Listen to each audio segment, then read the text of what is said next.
And we are live. How's everybody doing tonight? My name is Anthony Brian Logan, and you're watching and/or listening to ABL Live. Thank y'all for joining me tonight. You could be almost anywhere in the world, but you're right here with me live on the show, and I appreciate y'all for that. We got a whole lot going on all over the internets, all over mainstream media, social media, everywhere, and I don't know where to start. First of all, we have some secret tunnels in New York City. We'll talk about that a little bit more a little bit later. Also, Alaska Airlines and this whole door plug kerfuffle. We have an update on that.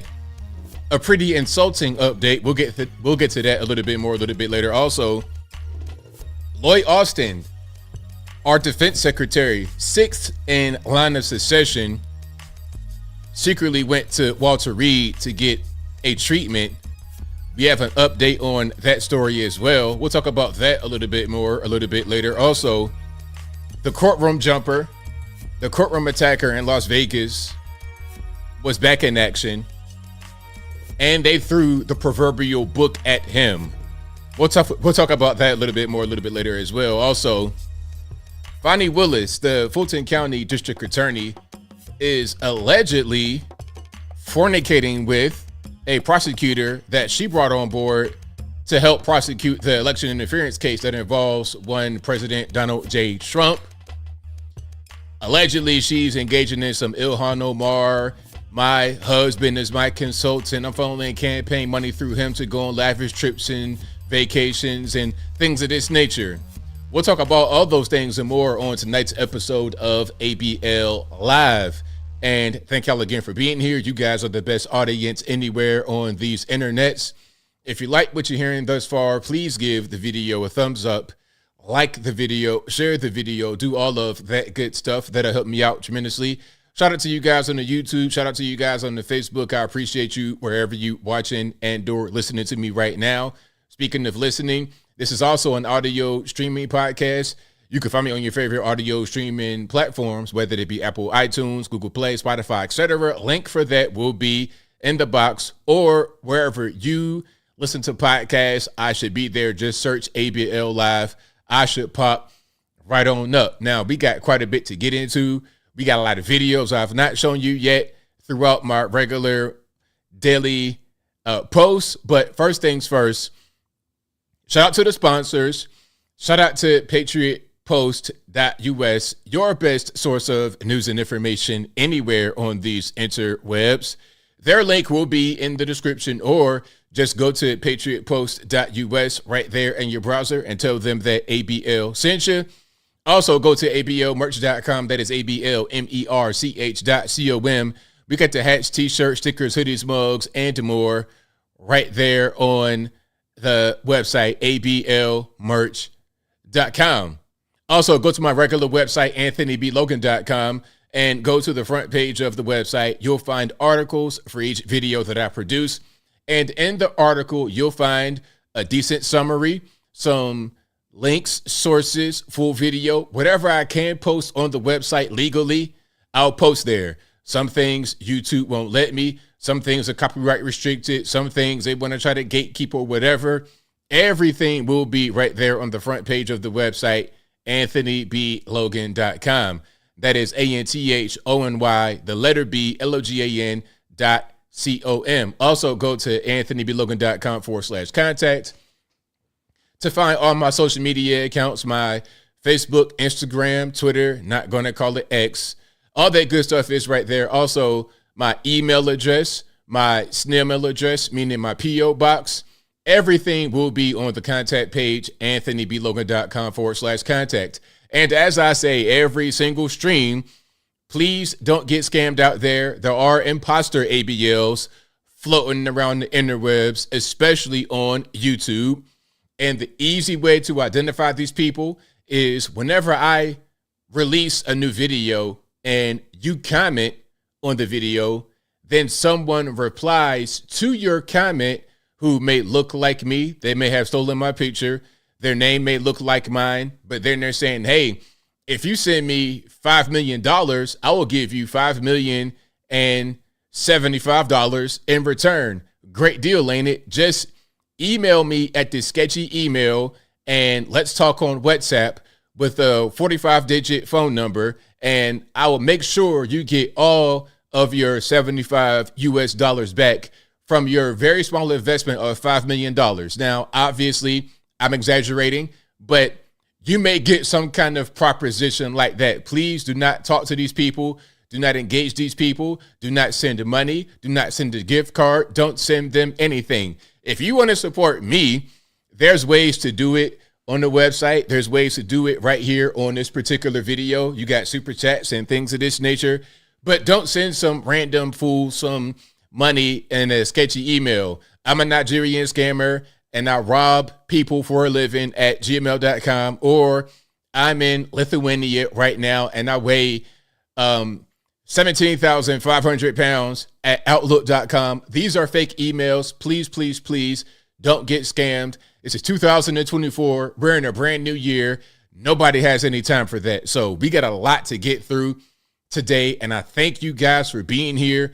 If you like what you're hearing so far, if you enjoy the content in general, please give the video a thumbs up, like the video, share the video, do all of that good stuff. That'll help me out tremendously. Now, shout out to you guys who may have come from Instagram. I'm going viral on Instagram right now. Instagram is crazy because I have about 100 or so thousand followers on Instagram compared to the over 1 million. And shout out to all 1 million on the YouTubes. And shout out to the 100,000 on Instagram. And if I have crossover people that subscribe to me everywhere, I thank you. I couldn't do it without you. But a lot of my stuff, it gets more views and more interaction on Instagram than YouTube. Is crazy. The platforms are weird. Facebook want to shut you out completely. Instagram gives you nothing but love. YouTube, they allow some things to go and some things they don't.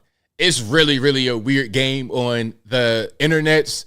But the video about the guy, the song that I made up about the Jewish guy coming from the tunnel, I made that song up on the spot. I was on Twitter and I was just typing and I came up with a jingle just like that. It was a random tweet. And then I'm like, hey, I could just, perform it right quick on a voiceover. So then it was born. I just did it within a few minutes. And what's this video at right now on Instagram? It's at 17 million views over like 2 days. It's like, but that's how the internet works. It's just like that. Now, in case you haven't seen it, and of course, there's going to be people that say things that are kind of hateful or whatever, but that's with anything. Anything that goes popular like that, anything that goes viral, people are going to hate. People are going to make their comments. It's like this whole Cat Williams, Shannon Sharp interview you may have heard about. People are going to say negative things about that. People are going to find negative in anything, but I'm going to just show you the video right quick in case you haven't seen it. I think I put it on my YouTube shorts where it did okay, but it's viral right now on Instagram. So, and then people are reposting it and whatnot. So shout out to you guys. All right. And people thought that I was actually right there. No, it's a voiceover. I wasn't there filming it. It's just a voiceover. So check this out in case you haven't seen it. What in the Jewish mutant ninja turtle dreidels in the half shell Torah power is going on here? Look at your man emerging from the sewer. Get out of my way. What in the Jewish mutant ninja turtle dreidels in the half shell Torah power is going on here? Look at your man emerging from the sewer. Get out of my way.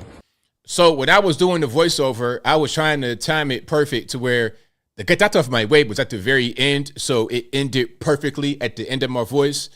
So I did it in like 3 or 4 takes just to get that part done at the end. But I had what I wanted to say on Twitter already. It was just an instantaneous thought. I had what I wanted in my mind. I let it play one more time for you guys who were telling me to stop talking and play it. What in the Jewish mutant ninja turtle dreidels in the half shell Torah power is going on here? Look at your man emerging from the sewer. Get out of my way. So yeah, shout out to these guys over in New York City, just building tunnels, just doing whatever they want to do. My question is, okay, you're right there on the street. You can't just open the door and come out that way. How much you get into the building through the tunnel? I don't get it. It's okay. Nobody's going to hurt you. It's all right. It was weird. But yeah, shout out to my man over there in New York City. They're part of an ultra Orthodox group. And even the people that were in the group said that the people that dig the tunnels, these were like extremist members of the ultra Orthodox. That's what they said. I don't really know. Maybe they're going to investigate. Maybe they're not. But I'm glad you guys enjoyed that. I just happened to type that, decided to perform it and put it out there. There's no hate. Shout out to the hat guys. Shout out to the Jays. It's all good. Okay, nothing but love. All right. You got to be able to take jokes. It is what it is. I don't care. I don't care if you're black, white, Puerto Rican, candy stripe. You're going to get these jokes regardless. Nobody's safe. All right. So anyway, we got a lot more going on. And thank you guys again for being here. If you want to see that video again, if you want to share it with friends and family, it's on all platforms. I got it on my YouTube on the shorts. I got it on my Instagram. I got it on my Facebook. I think it's on Twitter now too. Somebody reposted it and then I retweeted it on Twitter. So wherever you went, it's easy to find. All right. So shout out to you guys. Now, we got a lot of videos to get into, things I've not shown you yet. I saw about Christie. Oh, we're going to talk about Christie. Never you worry about Christie. We're going to get into it for sure. I saw that he dropped out. And there's more about him. I may even do a video about Christie specifically because not only did he drop out, but there's more about him that I could say in the video, okay? Because there's some other stuff that has come out about your man. All right, so first things first, shout out to Destiny and Alex Jones for their stream. I've not seen this yet. Maybe it's an older version. I have no idea when this came out. But this is kind of how it is in the YouTube comments sometimes. This is also how it is when I get certain calls on this show, when I try to have debates with people and they're not really trying to just keep their mouth closed. I look forward to you dodging the question again. Go ahead. You're doing it. You're doing it. No, you. So, you. No, you. You. I look forward to you dodging the question again. Go ahead. You're doing it. You're doing it. No, you. So, you. No, you. You. I look forward to you dodging. That's right. That's pretty much how you and your little cousins will argue on Christmas morning. That's how you and your brothers and sisters will argue when you're about 5, 7, 6, 14, 44. That's pretty much how y'all argue all the time. So that's Alex Jones and your man Destiny. Destiny's going through a few things right now. I'm sure you could use a few laughs at this particular moment, but let's keep on going. Now, speaking about Christie, he did drop out. Okay, and I actually want to show this right here. Shout out to one of you guys sending me this. Okay, so Christie dropped out because, you know what? This has been pretty difficult for him. He is taking time away from his buffet trips. The buffet is most important. Buffet is life, especially when you get when you go to a Holiday Inn Express and you can go downstairs 8 o'clock in the morning, 7 o'clock in the morning and get some of those hot and fresh waffles on the little iron. You know what I'm talking about? Oh, man. Like, look, I'm Mr. Health Conscious, right? And I like to count my calories sometimes. And I don't like being a walrus. You understand what I'm saying? I don't like looking like a whole love seat by myself, just sitting down. But Holiday Inn Express or one of those hotels, when I stay there and they got that free breakfast in the morning and they got that waffle iron, where you can get the little packets of the mix and pour it in there and turn it. Oh, man, look, I be in there all morning eating waffle after waffle after waffle. When I'm done with them waffles, they got to roll me out of the building, open the double doors completely, and just roll me out.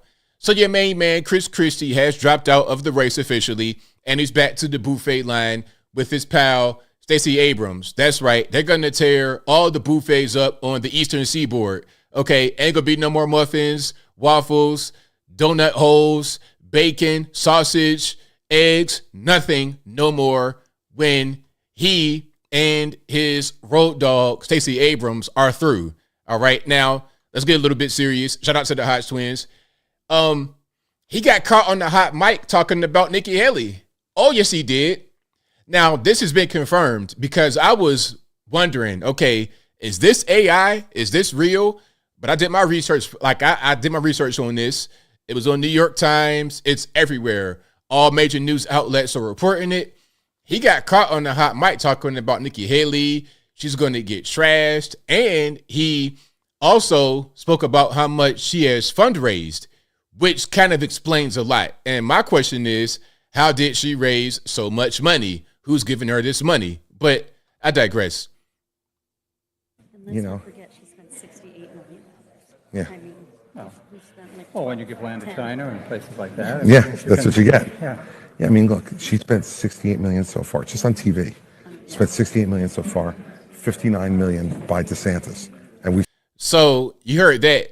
He says that she spent $68 million so far. And then your other man, DeSantis, 58. Spent 12. And he spent 12. Speaking about himself, Christie. I mean, who's punching above their weight and who's getting a return on their investment? You know, Punching above their weight was hilarious.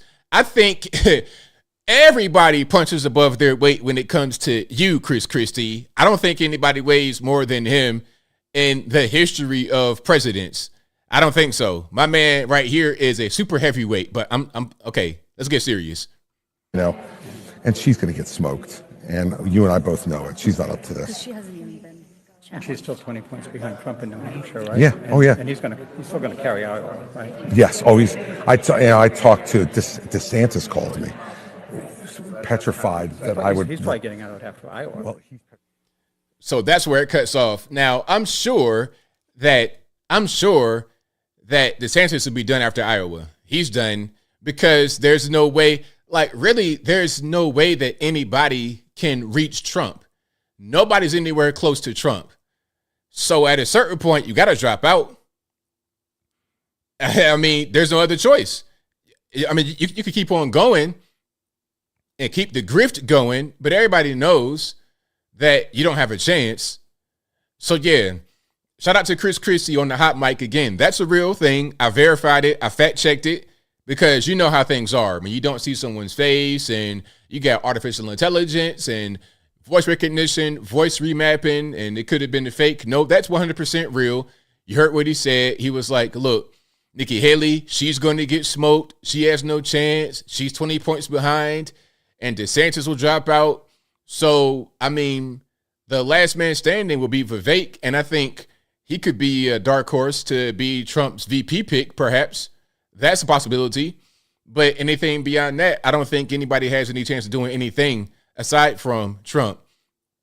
All right. So, yeah, shout out to your main man. What's your man's name? Shout out to your main man, Christie. All right. Now, we got a whole lot more going on. And speaking about hot mics, we have reporters talking about Donald Trump in a pretty disturbing way. All right. You guys, man, you got to make sure that your microphone's not recording you. Or, you know what, better yet, just don't say certain things that you don't want to get out there to the public. Oh, you leaked the information. Leaked the information. You said it on camera. You said it on the microphone. You leaked it. But anyway, let's hear some of this. Can we hear it or no? I'm having a few issues with Twitter playing some videos. Yeah, that one will play. But basically, the reporters are talking about trying to delete Trump. Yeah, matter of fact, let me see if I can find that on YouTube right quick. And if you like what you're hearing so far, please give the video a thumbs up, like the video, share the video, do all that good stuff. That'll help me out tremendously. There we go. I got it. Twitter's having this little issues, but let's play some of this. Even if he has his window, All right, here we go. Throw it on the screen. even if he has his window open and he's hanging out of it, he'll be on the other side of the cliff. I mean, if he's driving, we've got a good shot. Yeah, if he's driving with the front window open. Yeah. Or if it's a convertible. Yeah. Yeah. I wasn't thinking about that. Yeah. Like if he just pulls up by Like himself with JFK. a Miata, yeah. It's like a JFK, a Lincoln. JFK. Now, see, when they were first talking, you might say, well, they're reporters, ABL. They're just taking pictures. When they say you got a good shot, they're talking about just being able to get a good picture. If they got a convertible, he's visible. You can see him and get a good picture.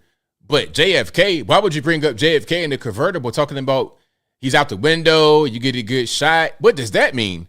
I think that's a little bit more specific, speaking about trying to harm the president, than anything else. And again, this is journalists. These are journalists talking about, or quote unquote, joking about deleting the president, Donald Trump. Maybe someone, just like they told JFK, you know what you should do? You should take a convertible. So yeah, that's some of the reporters. And then they tell me that, oh no, ABL, you know, we're not biased. We don't have bias. It's all good. You're wearing the tinfoil hat, man. Take your tinfoil hat off. Okay, that seems like a lot of bias right there. That definitely seems pretty biased to me.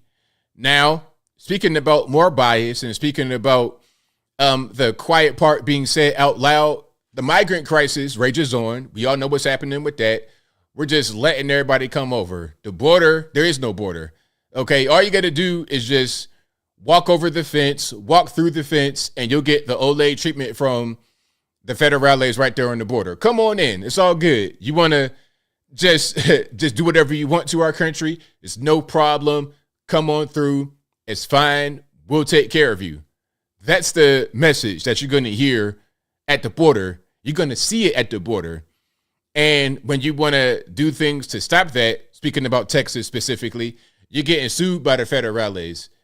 They're just letting this whole thing happen. Now, I guess you would say my guess, my thought process is that this is being done on purpose so they could just increase numbers of people. When you're talking about late stage republics, they try to increase their numbers, but I don't want to get too deep and heady right now, so I digress. The point is that they are trying to increase numbers by bringing in a bunch of illegal aliens and then giving them some kind of citizenship or legal status or something of that nature. That's what they're doing.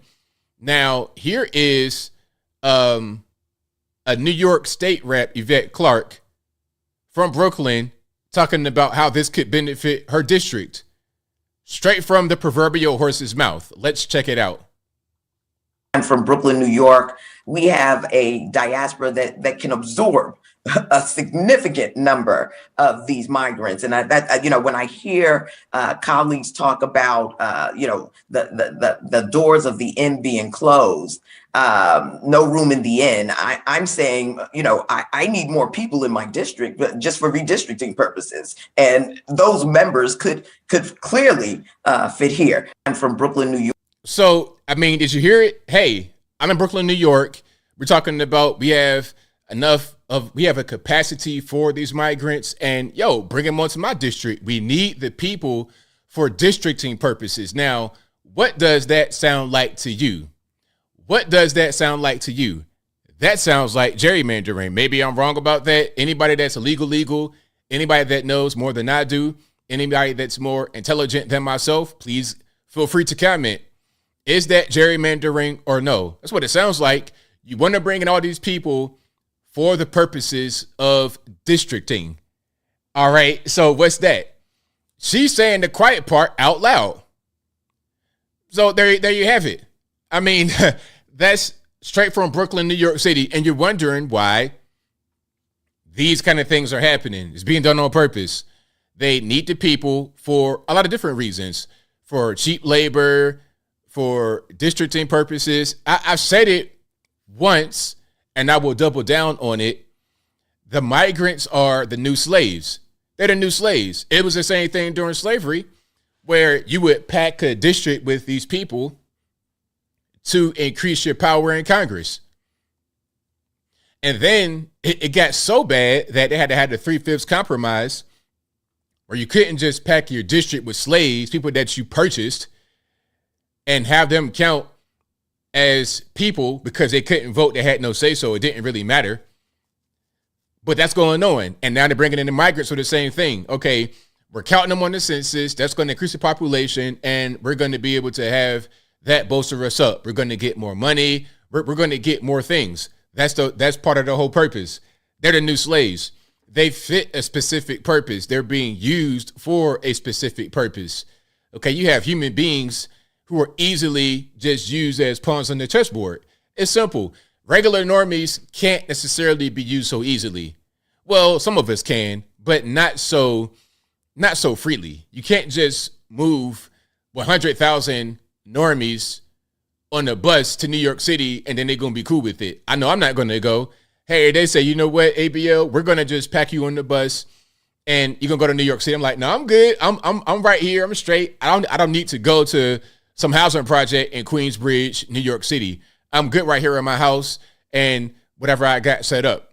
But if you're a migrant just trying to come to America, trying to go somewhere, you cool with that. It's all good. You want to go to New York City.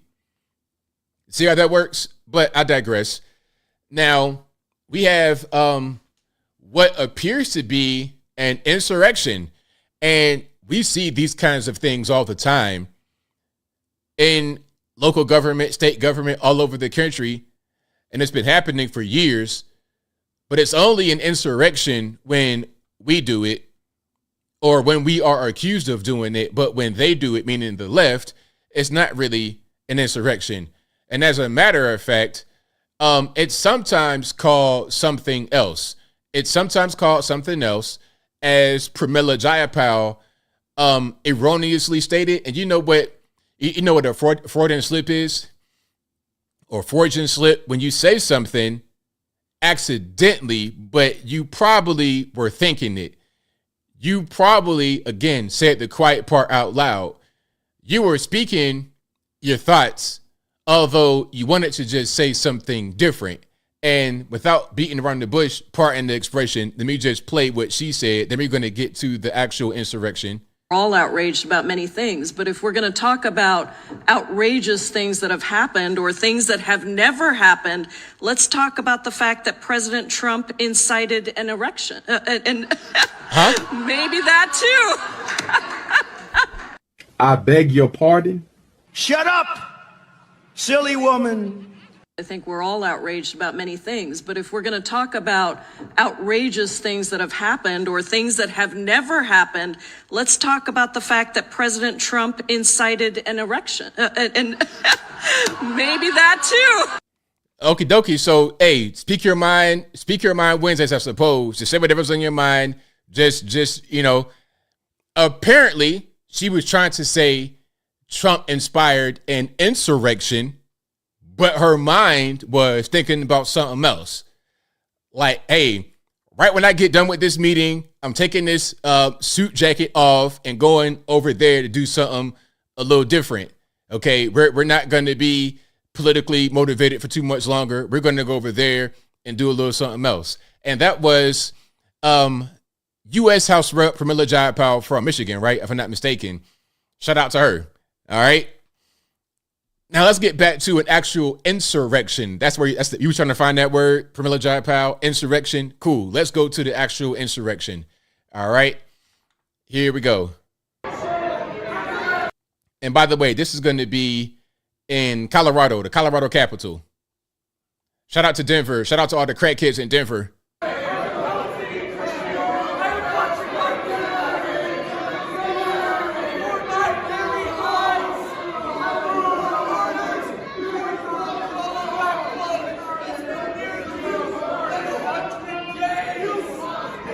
Hey, calling her Miss PayPal is crazy. You guys are hilarious in the chat. Shout out to you.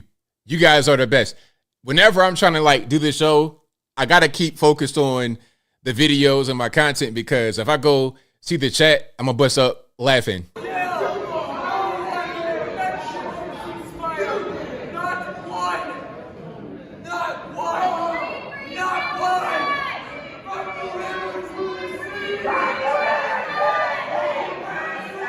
So I think they're in the middle of session down here. You see the lady right there by the podium. And then you got these creatures up here just doing their own thing. Palestine protesters. Look, my thing is, I saw some guys on the road, blocking the road, the so-called Palestine protesters. Look, you want to do something like that, that's fine, but get out the road. Anyway, let's keep on going.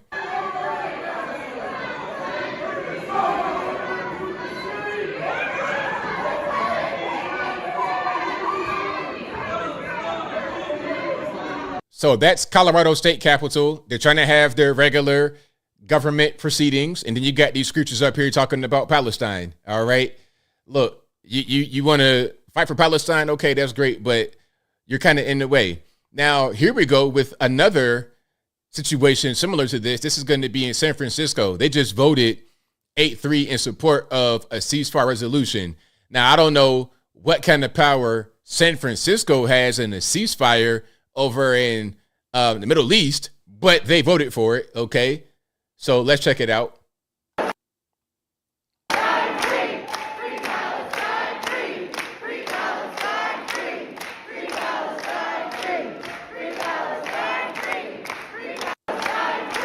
Man, look, if you live in San Francisco, God bless you. Because, look, if I got to see these humans in Whole Foods right next to me, man, look, I don't want anybody looking like this breathing on my zucchini, okay? I don't want these humans breathing all on the avocado, all on the fettuccine noodles, all on the apples and oranges and all that good stuff, okay? I don't really want it. And these are actually the kind of decent humans. You got the crackheads and the doo-doo flingers. I don't want to be in that kind of environment. I'm good. I'm out here on the East, Chattanooga in Tennessee, got the mountains and the air and the space. It's beautiful.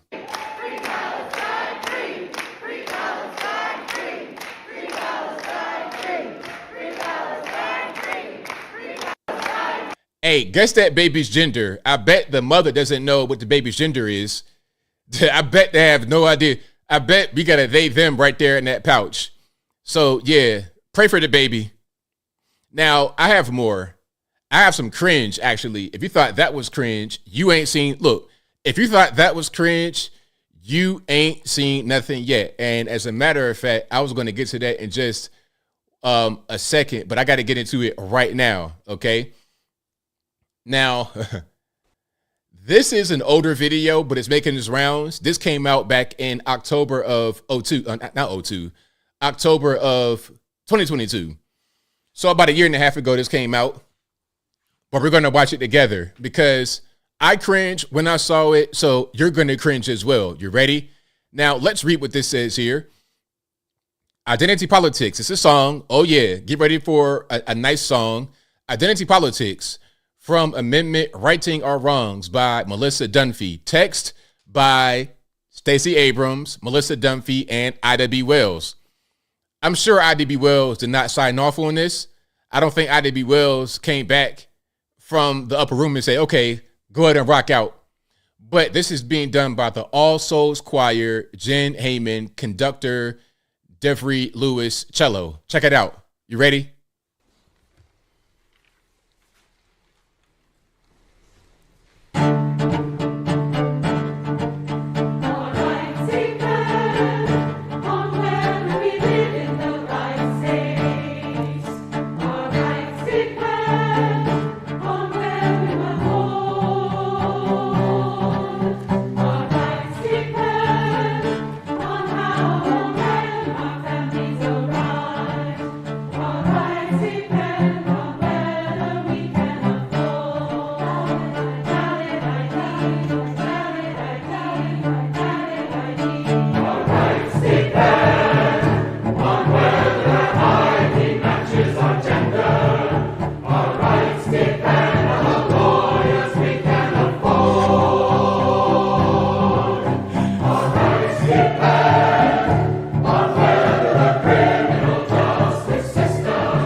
Okay, I'll stop torturing.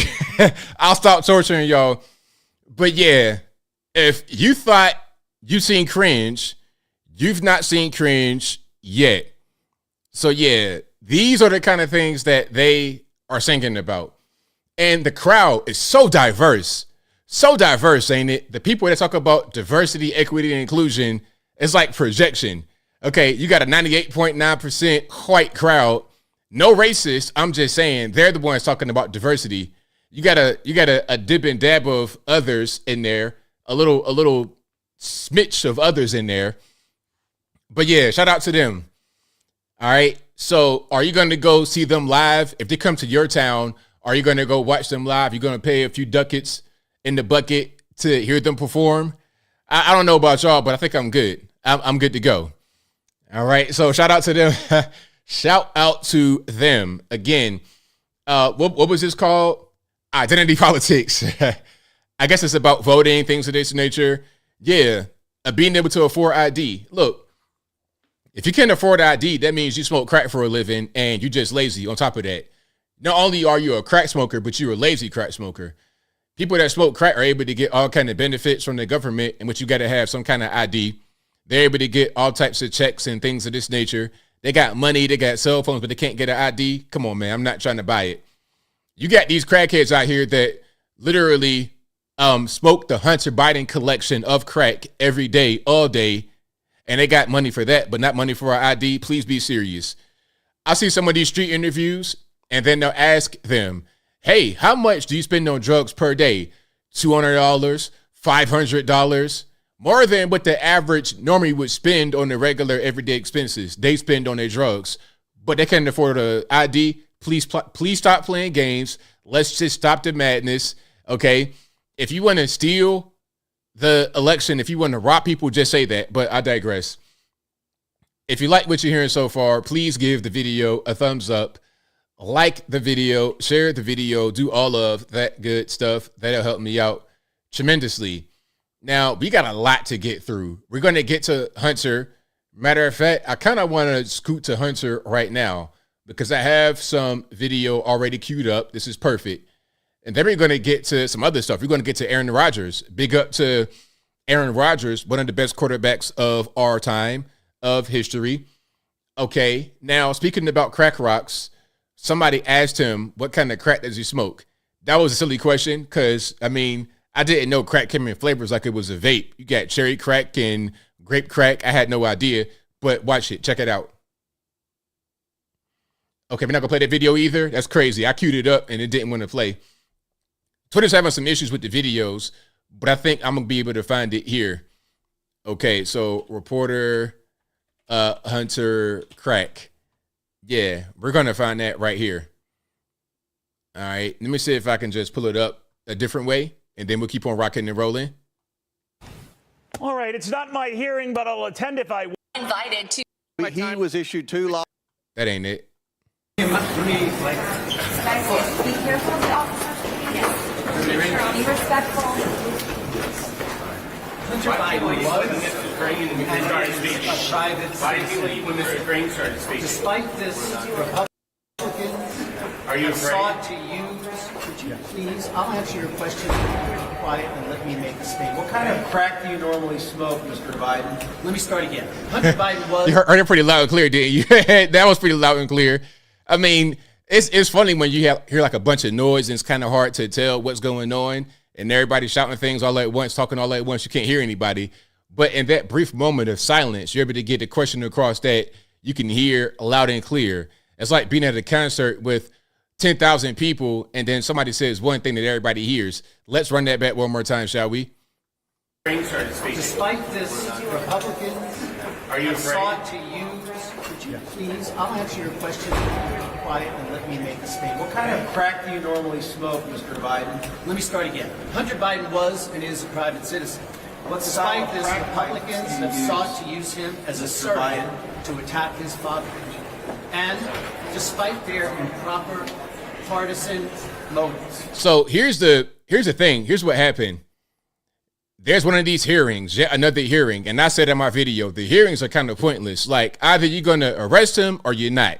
Either you're going to do something or you're not. Okay, You have an impeachment inquiry hearing, and then another impeachment inquiry hearing, and then an inquiry hearing if he was held in contempt. And then, okay, are you going to hold him in contempt or not?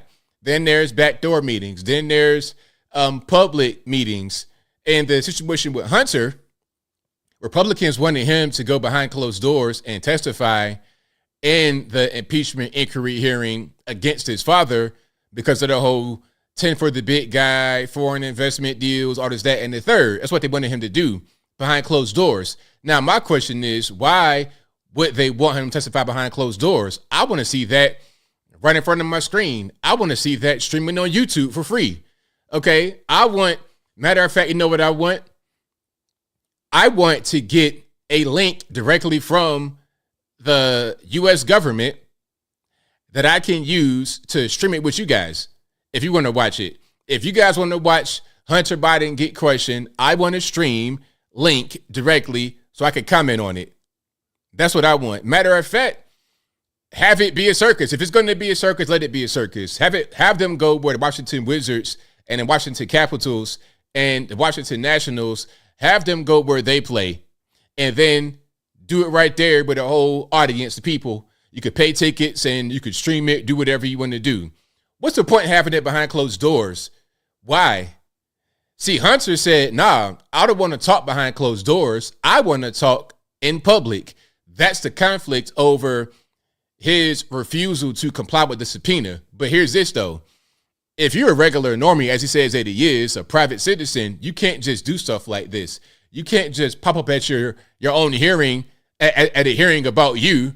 You can't just, say, nah, I'm not going to comply with that subpoena. I'm going to make my own rules up. If you're a regular person, obviously he is not a regular person. He is a guy that has a lot of power because of who his father is. It's very simple. So we're going to get into more here. Let's go ahead and keep it rolling. On 6 different occasions since February of 2023, we have offered to work with the House committees to see what and how relevant information to any legitimate inquiry could be provided. Our first 5 offers were ignored, and then in November, they issued a subpoena for a behind-closed-doors deposition, a tactic that the Republicans have repeatedly misused in their political crusade to selectively leak and mischaracterize what witnesses. So they're trying to say that the whole point behind the behind closed doors hearing or deposition is so they are able to just say whatever they want to say from it and leak whatever they want to leak from it to help bolster their case against Joe, because that's what it is. I mean, Hunter, they already got an investigation going on for the cocaine and for the pistol, for the taxes or whatever. They want him to testify against his father so they're able to get something on him. But I don't think they can even get to the point of an impeachment, let alone get him removed. So it's kind of just all for nothing. That's said. What are you going to do when the House? Last fall, Chairman Comer made an explicit offer to conduct that people like Hunter and had like him the option to attend the deposition. So he has not one but 2 lawyers there. My man right here reading this statement, and then that guy back here in the maroon jacket that's also his lawyer. All right, so we got more we can get to in a second. So shout out to you guys for being here. I appreciate you. Let's keep on rocking. Now, this is when he crashed the actual hearing. To come answer the committee's questions under oath before the American people. This is at the same time that they stand by the categorical non-compliance of. So that's him. See the guy with the maroon jacket, and then the other guy that was reading his statement, and then Hunter right there with his arms crossed. Like, okay, what y'all talking about? He just popped up at the hearing. I don't think he was invited. He just said, yeah, I'm going to just go to the hearing. Now, imagine a regular normie just rolling up on a U.S. House hearing about themselves. Like, how does that really happen?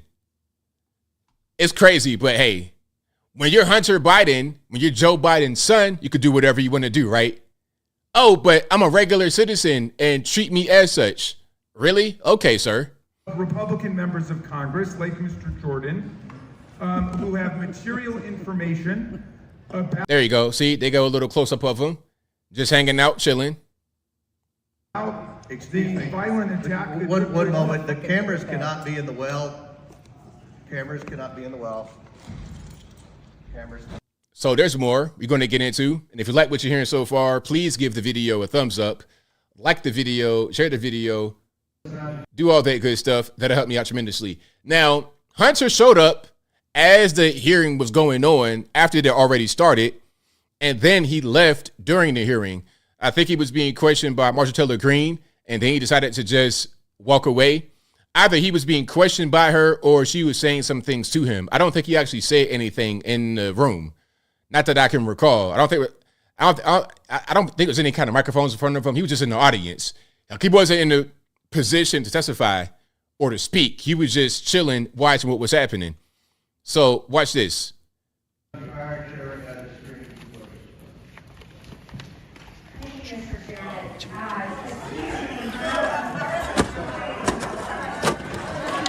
Why are you choosing to leave now, Mr. Biden? Why not stay a while? I have a statement to make to the press. Statement. I will have a statement.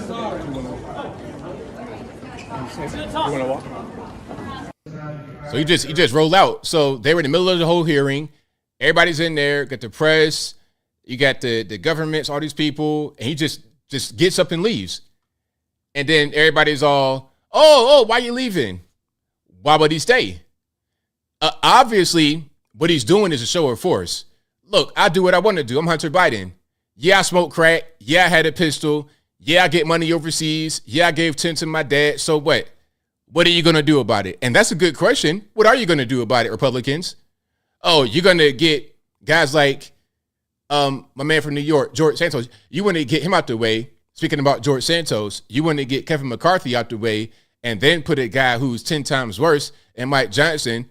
You want to put him in there instead of Kevin McCarthy. Then you want to have clowns like Nancy Mace talking about, oh, you don't have the balls to come up here and speak. What?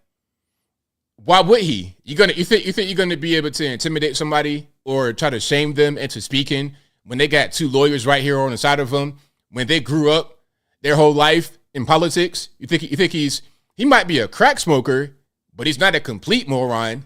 He might smoke crack and have a gun illegally, but when you're talking about politics and the way the Hill works, oh, he knows that very well.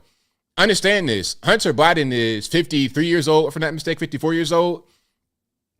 And Joe has been in D.C., Capitol Hill, since 1973.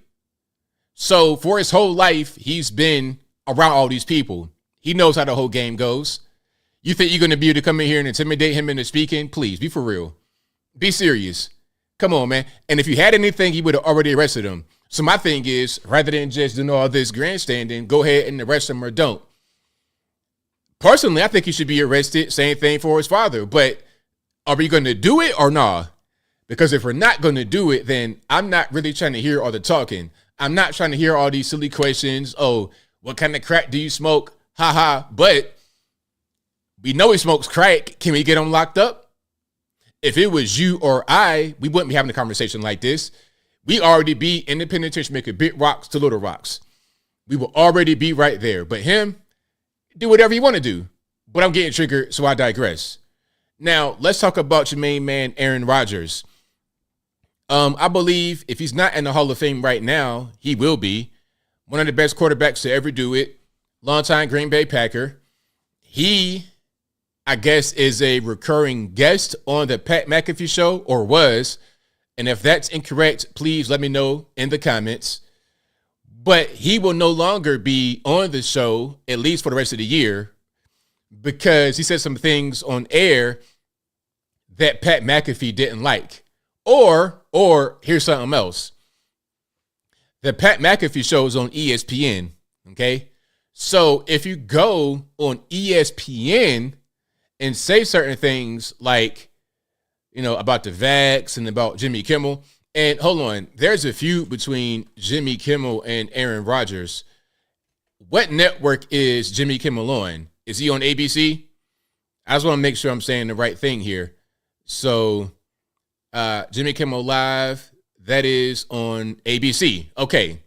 So, if you're going on ESPN and talking negatively about Jimmy Kimmel, you're speaking about another Disney asset. Okay. Disney owns ABC and Disney and Marvel and so on and so on and so forth.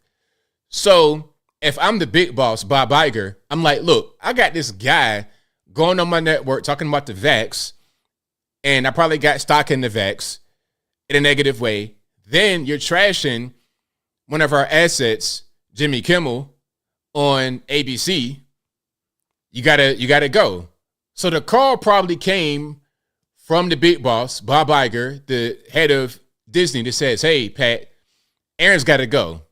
So then Pat was forced to announce that Aaron's gone. Now, let's check out what Aaron said that was so bad that made him get banned from the show, at least, quote unquote, temporarily.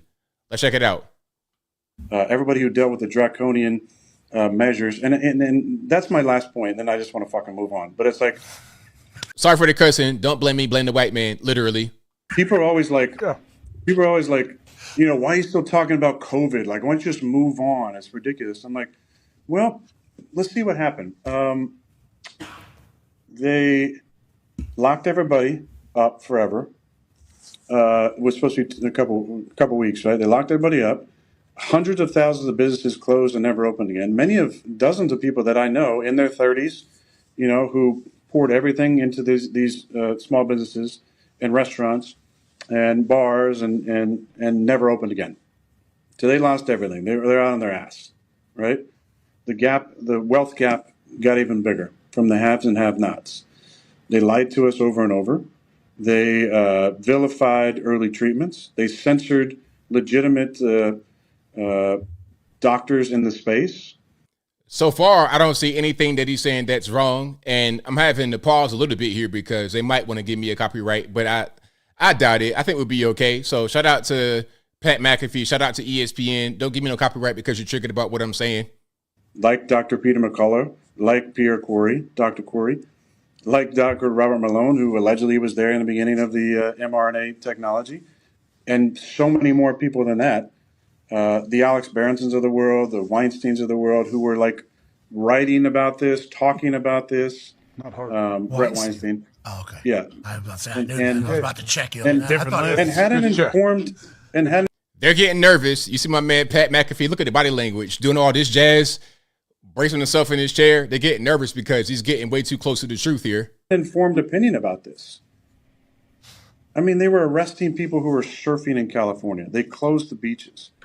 When I don't know what percentage, but probably 60% or more of the country is vitamin D deficient. And, you know, vitamin D, you know, does well against the common cold, as does vitamin C, as does zinc, as does the number of home remedies that we. Oh, see that he about to say something else. He about to say HCQ. If he was to say HCQ, they probably would have pushed the red button right there. Ding! It would have been a whole blackout. The whole podcast would have got shut down instantly. All the radio communication, it would have ceased at that moment if you say HCQ right after vitamin D, vitamin C, and zinc. We all have, but no, stay inside, wait for this vaccine, which is 100% safe and effective, which they told us. So my whole point is, listen, they lied to us many times over.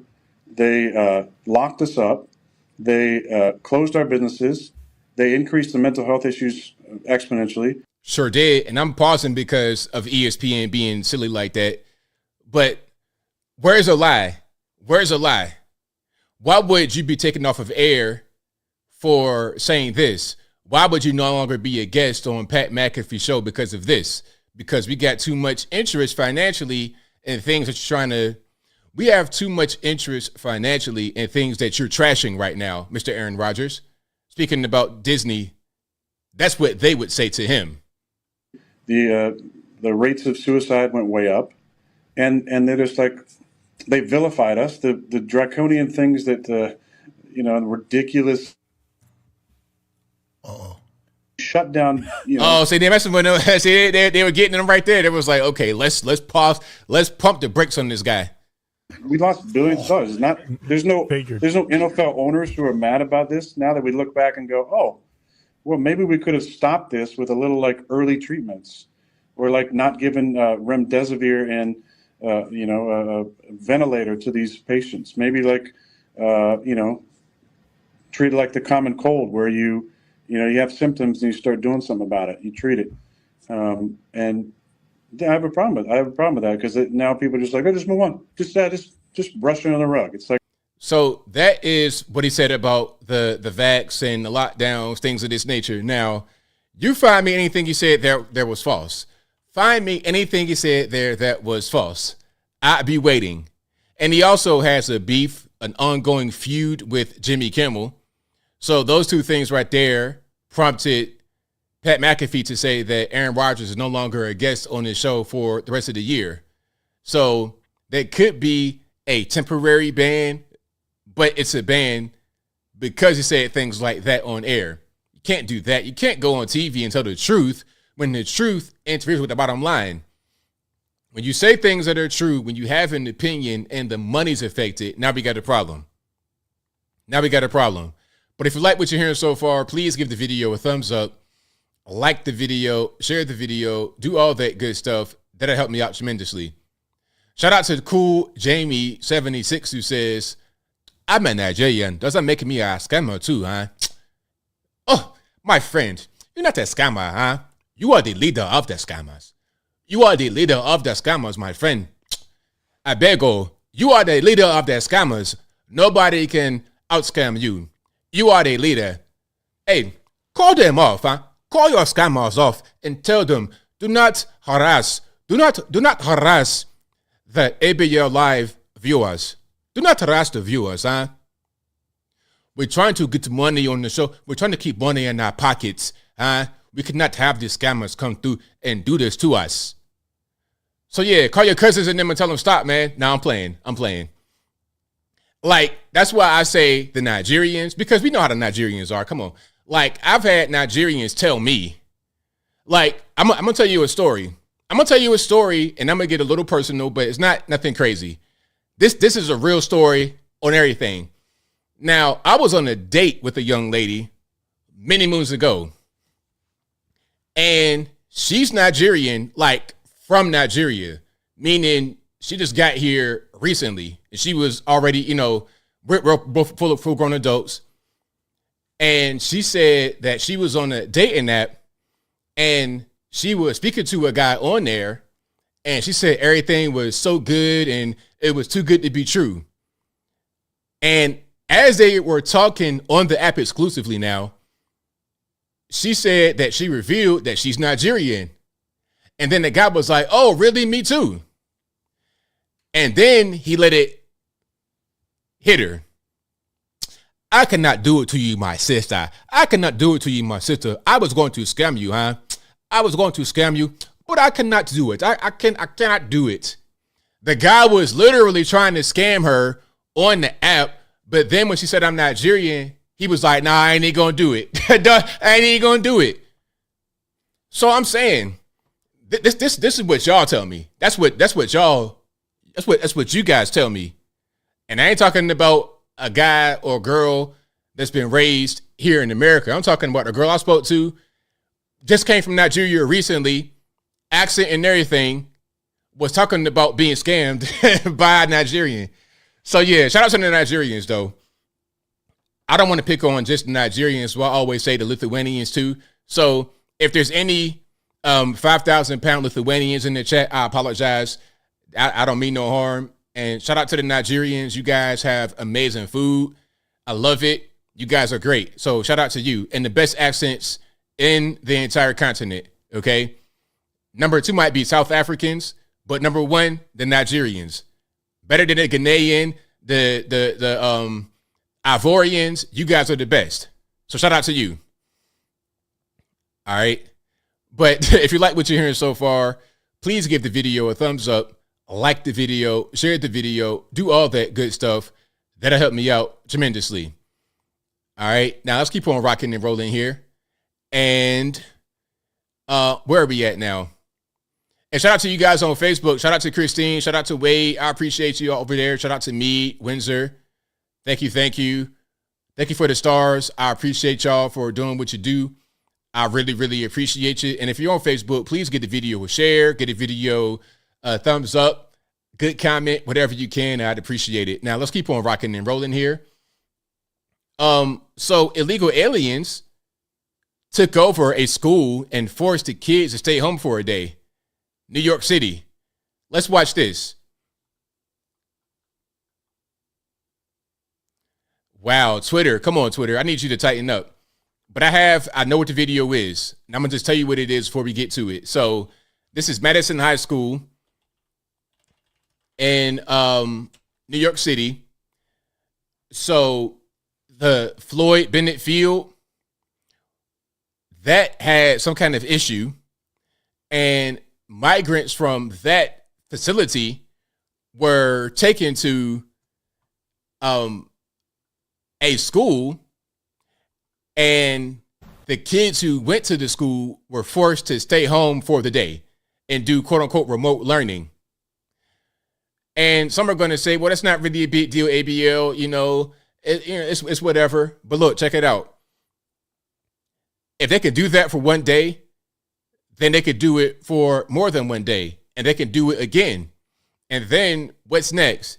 Are you going to try to do like some things that were banned at a certain point in our country? Remember, what was it? You could take quarter in somebody's home if you're a soldier. Now, are you going to be able to take quarter in somebody's home if you're a migrant? Is that going to be the thing next? Okay, your home is not in use right now, or maybe it is. We'll put migrants in there. Have them live with you. What's the next step here? But let's play this right here. I have the video. Shout out to Twitter. Tighten your video up, please, Twitter. Don't nobody got time for the video not playing while I'm doing my show. Parents in Brooklyn outraged after the city decided to use their kids' school to house migrants who had to be evacuated from the Floyd Bennett Field during yesterday's storm. The decision forced the school to shift to remote learning for the day. Jessica Formoso takes a look at how the city is addressing that disruption. You're calling them dirty. You're equating them. You're equating them. Tensions running high outside James Madison High School in Brooklyn Wednesday morning, where nearly 2,000 migrants spent the night braving the storm. Our kids should not be used. The school should not be used. It's a sectionary for the learning. Our kids supposed to be here feeling safe and be able to learn. The city's decision to relocate migrant families from Floyd Bennett Field to the high school didn't sit well with parents and local officials who say the administration put the needs of the migrants ahead of their children. Migrants never went through the metal detectors, right? So absolutely. We have no idea what these people might bring to the school and what's inside the school. More than 80 buses pulled up to James Madison High School Tuesday evening. The family slept in the auditorium chairs and on the floor with blankets. By 4:15 this morning, they were all returned to Floyd Bennett Field. The shelter operations at James Madison High School, managed by Health and Hospitals, were nothing short of remarkable. They supplied essentials like baby formula, baby bottles, hot food, snacks, water, and blankets. But some parents claiming they were never notified of the move, and what outraged them even more, the fact that students stayed home today and learned remotely. Pause. Now, some of you guys are saying, well, they were sent back. So, like, okay, it was bad weather at their normal facility at the Floyd Bennett Field. Maybe it was flooding because maybe a runway with tents on it might flood when it rains. But anyway, so they were sent to the facility at 9 o'clock and then they were returned at 4 o'clock in the morning. Now, some may stop right there and say, well, that's before the kids come to school. But then the next day, the kids were forced to stay home. So, I mean, what's going on? None of the teachers sign up for remote learning, and the ones that did, from other parents that I heard, said good morning, posted the assignments, and just left. Numerous hate calls and even a bomb threat was made to the school this morning. The NYPD investigated and gave it the all clear. However, officials say this type of behavior will not be tolerated. These actions are not only deplorable, but they are also criminal offenses. So that's what's happening right there in New York City. Again, a school was used to house migrants because the migrant camp at Floyd Bennett Field, had some issues because of the rain, probably flooded. And they were sent back to the camp before school started. But the problem is maybe there was cleanup that had to get done because you got all these people in just one room. You can't just say, okay, get out at 4 o'clock and have the kids come back at 7 o'clock. The school had to shut down for a day and kids were forced to stay home. So my question is, can they always do that? They could just randomly say, okay, no school tomorrow because migrants need your school to stay in. You know what I say? If you don't want to stay here at this Floyd Bennett Field, if it's overcrowded, go back over that way. Go back to your country of origin. It's quite simple. It's just that simple. All right. Now, I have some footage here. Can I play it or no? There we go. Shout out to Lips of TikTok. Let's play some of this. This, I think, is from the school or outside the school. Oh, this is cots. This is beds they're bringing in. So then they were bringing in beds on trucks to the school. Food, beds, all that good stuff.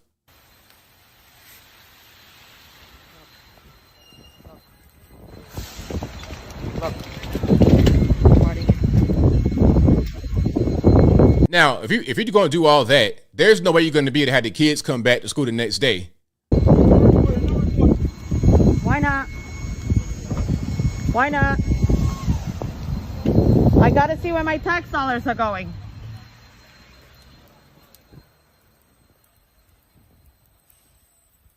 Amen, sister. Shout out to her.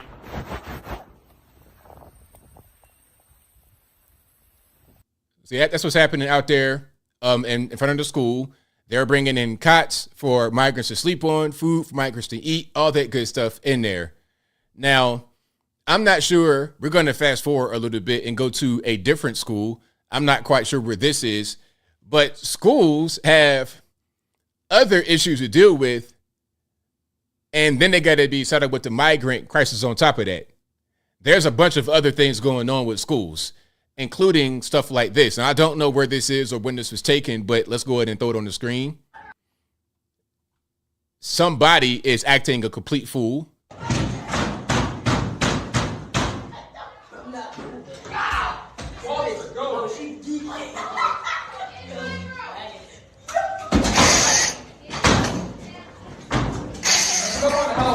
Now, I don't know what's going on. He's talking about somebody help, please. What you want to do? You have, so if you can't see what's happening, it looks like a teacher or an administrator or somebody is trying to hold a door closed by the handle, and some hefty young lady is on the inside trying to bust out.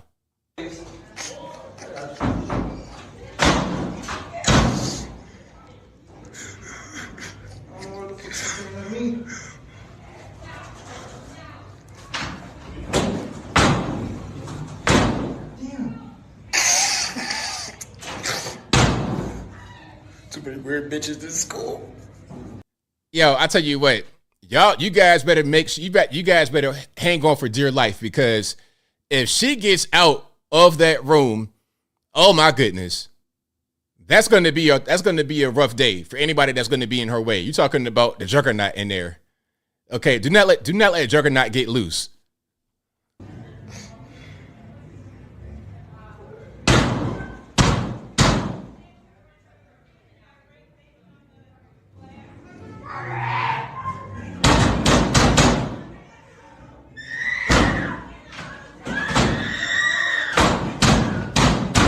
Yeah, so if you're dealing with that in school, what do you do? You need to be calling the authorities. Like, I'm gonna be I'm like this. Hello, authorities, yeah. Can you please get the X-Men to come down here and corral the female juggernaut, because I can't do nothing with her. She's charging at me right now at full speed, and if I don't get out the way, I will have a hole burst through my entire chest. Please come down to the school immediately. We need help. Bring everybody. Bring Cyclops, Wolverine, Storm, Jubilee. Bring the Avengers. Bring back your man. Okay, Wakanda Forever. Bring everybody, because we got a problem on our hands. Now, I don't know where they are. It's got to be a high school. That can't be happening in the middle school. That'd be ridiculous. But hey, that's what's going on right now in modern schools in the USA. There's an issue and they can't pay enough. Oh, and I think they actually did. They have footage from the inside as well. Hold on. Y'all give me a second. Matter of fact, never mind, because Twitter's acting the fool. But that's what's happening. Now, speaking about breaking through walls and things of this nature, we got to talk about the tunnels. Oh, yeah, the tunnels. Now, I showed you guys in the very beginning of the video my little rendition of the Turtles anthem.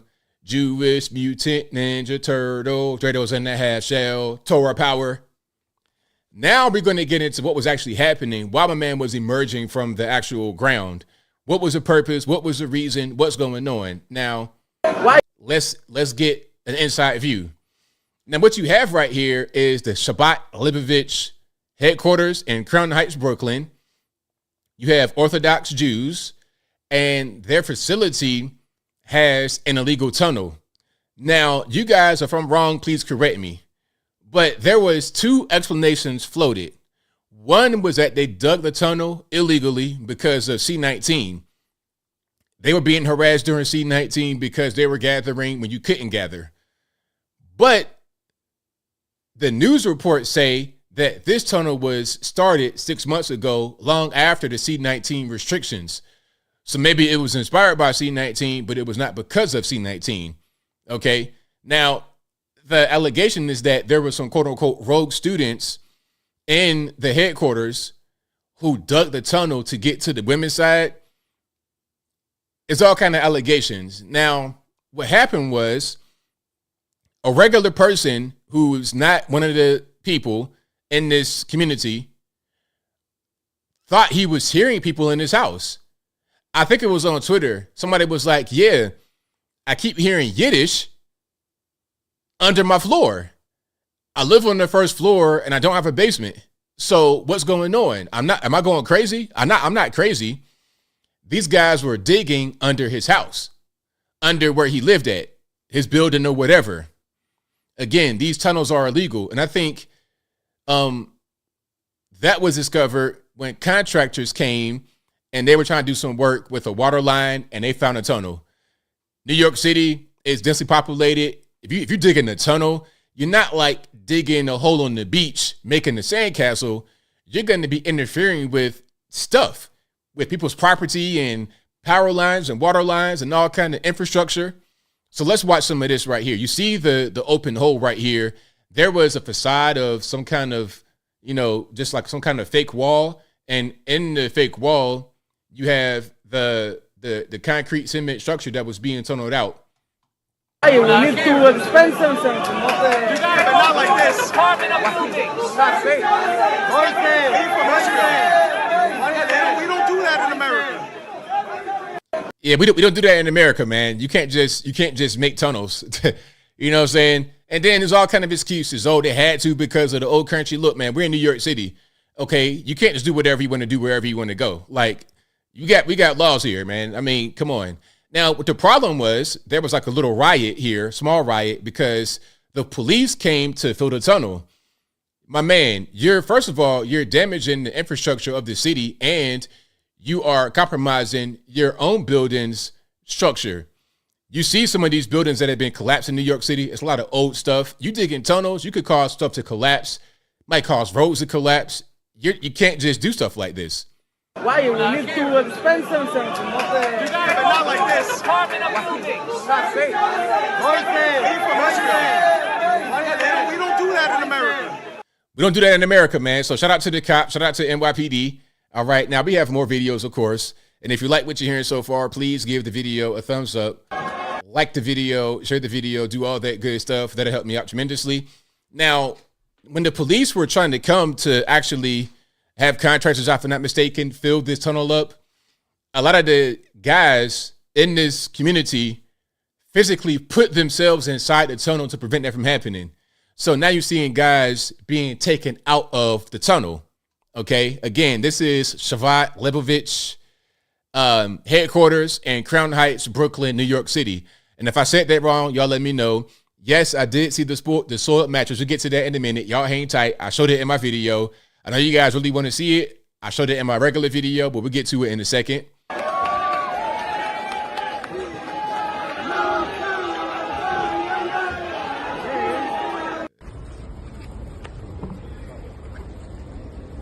So here's the original video without my voiceover on it. What in the Jewish mutant ninja turtle, dreidels in the half shell, Tower power.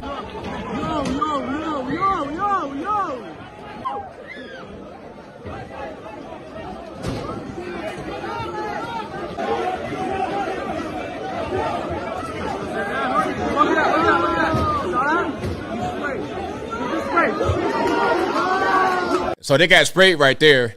Yeah, they definitely got sprayed, little pepper spray, because they were acting the fool. All right, take some of this right here. Okay, y'all not ready for that.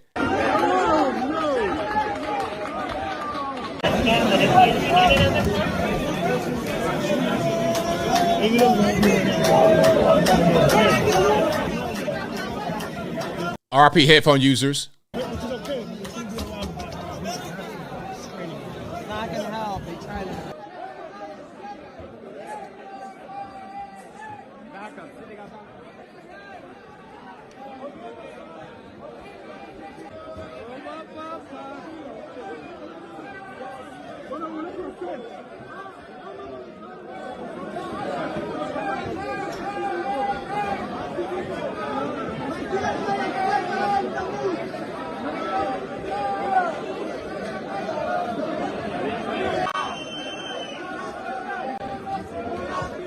So that's that. Now I'm gonna show you guys some more the mattress that everybody wants to see. Not everybody, but some of you guys want to see it. I have that footage as well, of course. Let's keep on rocking and rolling.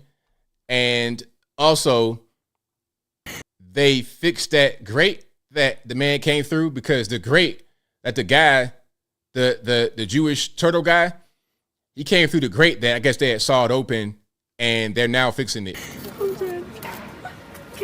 Shout out to the welders of America. They're fixing the gate. Now let's go to the other video that I have, and let's throw it on the screen right here. I think this is going to be it. Here we go. And there we go. Now, this is when they were breaking this wall up. You see this wall right here, this little wall, this false facade type thing that was covering the actual tunnel entrance. Now, I think that the mattress was covering the tunnel, I suppose. Now, why was the mattress small like that, and why was it soiled like that? I don't have that answer. So what's going on with this? Like, what is that all about? Like, where did that stain right there come from? Your guess is as good as mine. I have no idea. I don't know the answer to that question.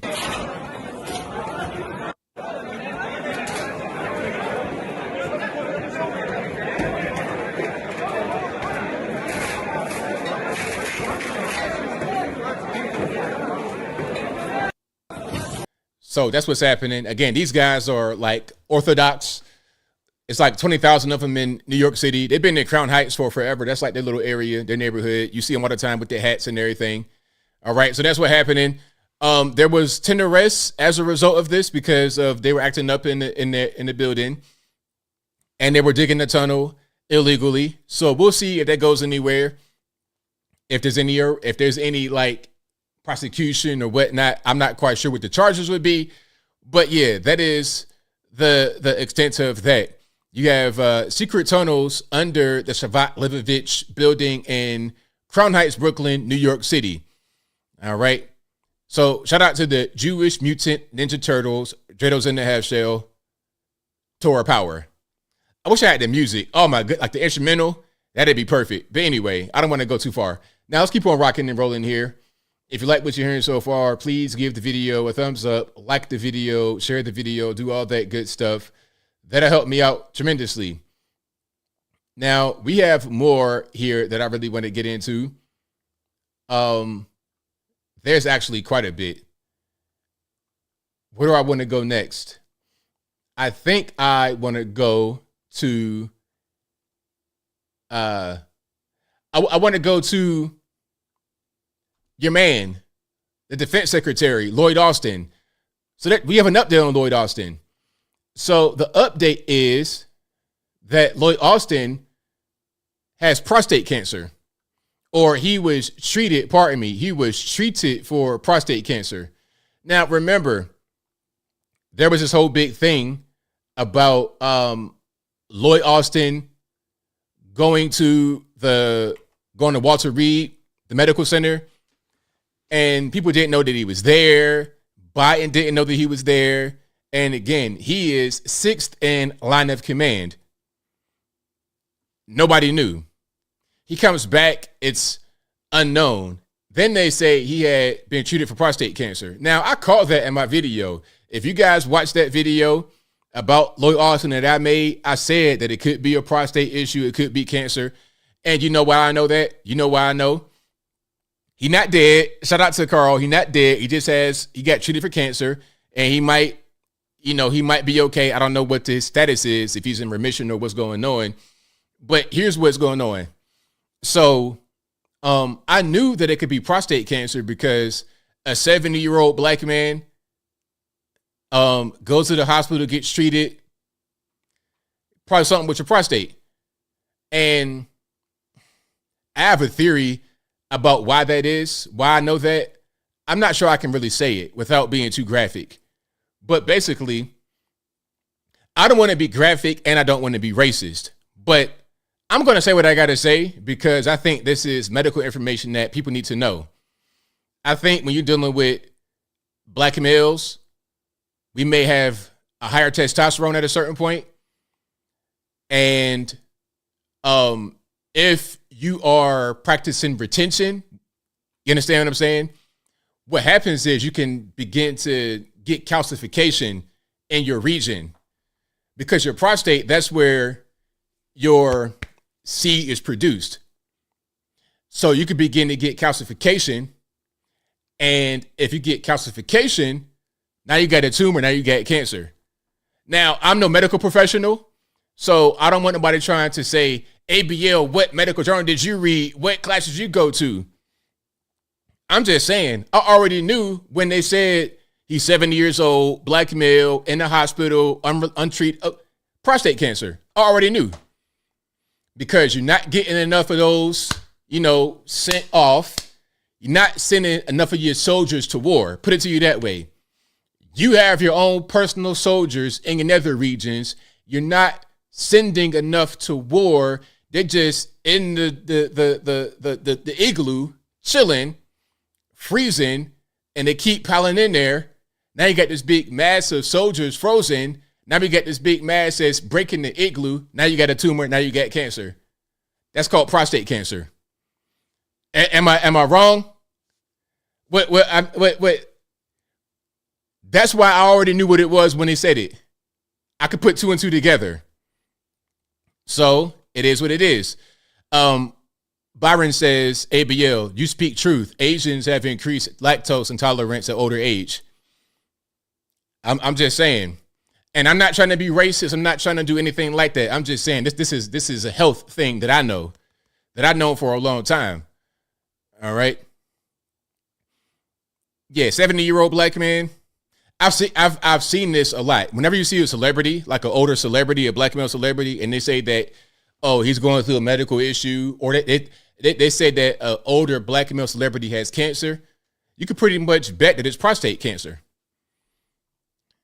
All right. So hopefully I was able to express myself without being too graphic. I know this is a family show. We got little kids watching. We got Meemaw and Paw watching all together in a living room, Indian style. I know that that's the case. So I'm being very PG, but at the same time, I'm trying to just get my point across.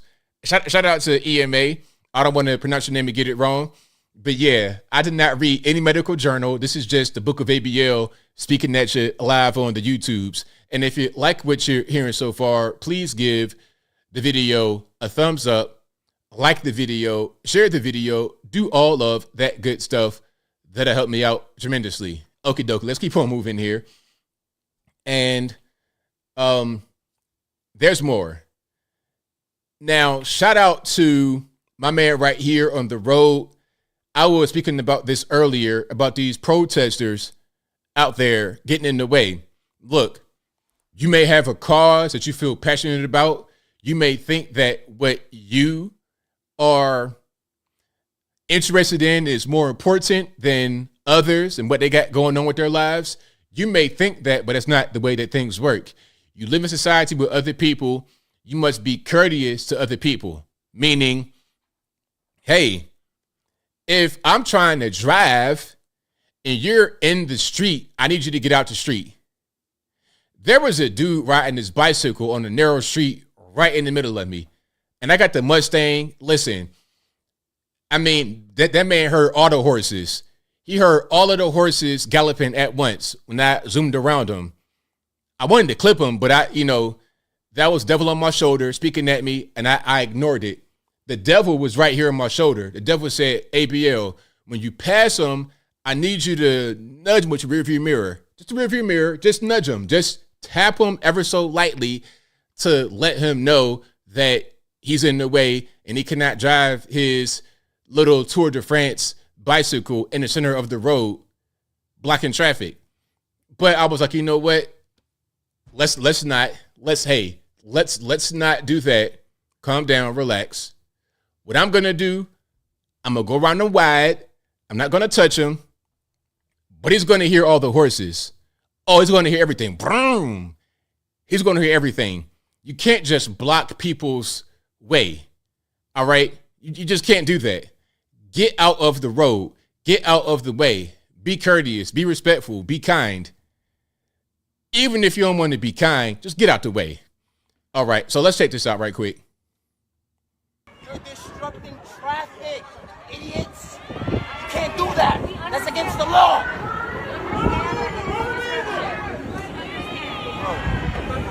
I'm not just start throwing fists at y'all, bro. I'm not gonna run y'all over. Get away from my car, bro. Okay, whoa.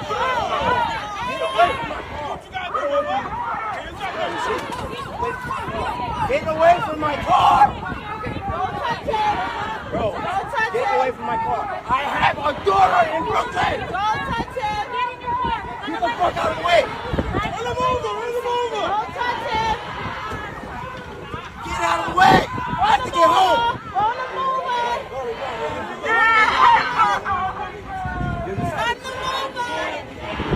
Let him go. Run him over.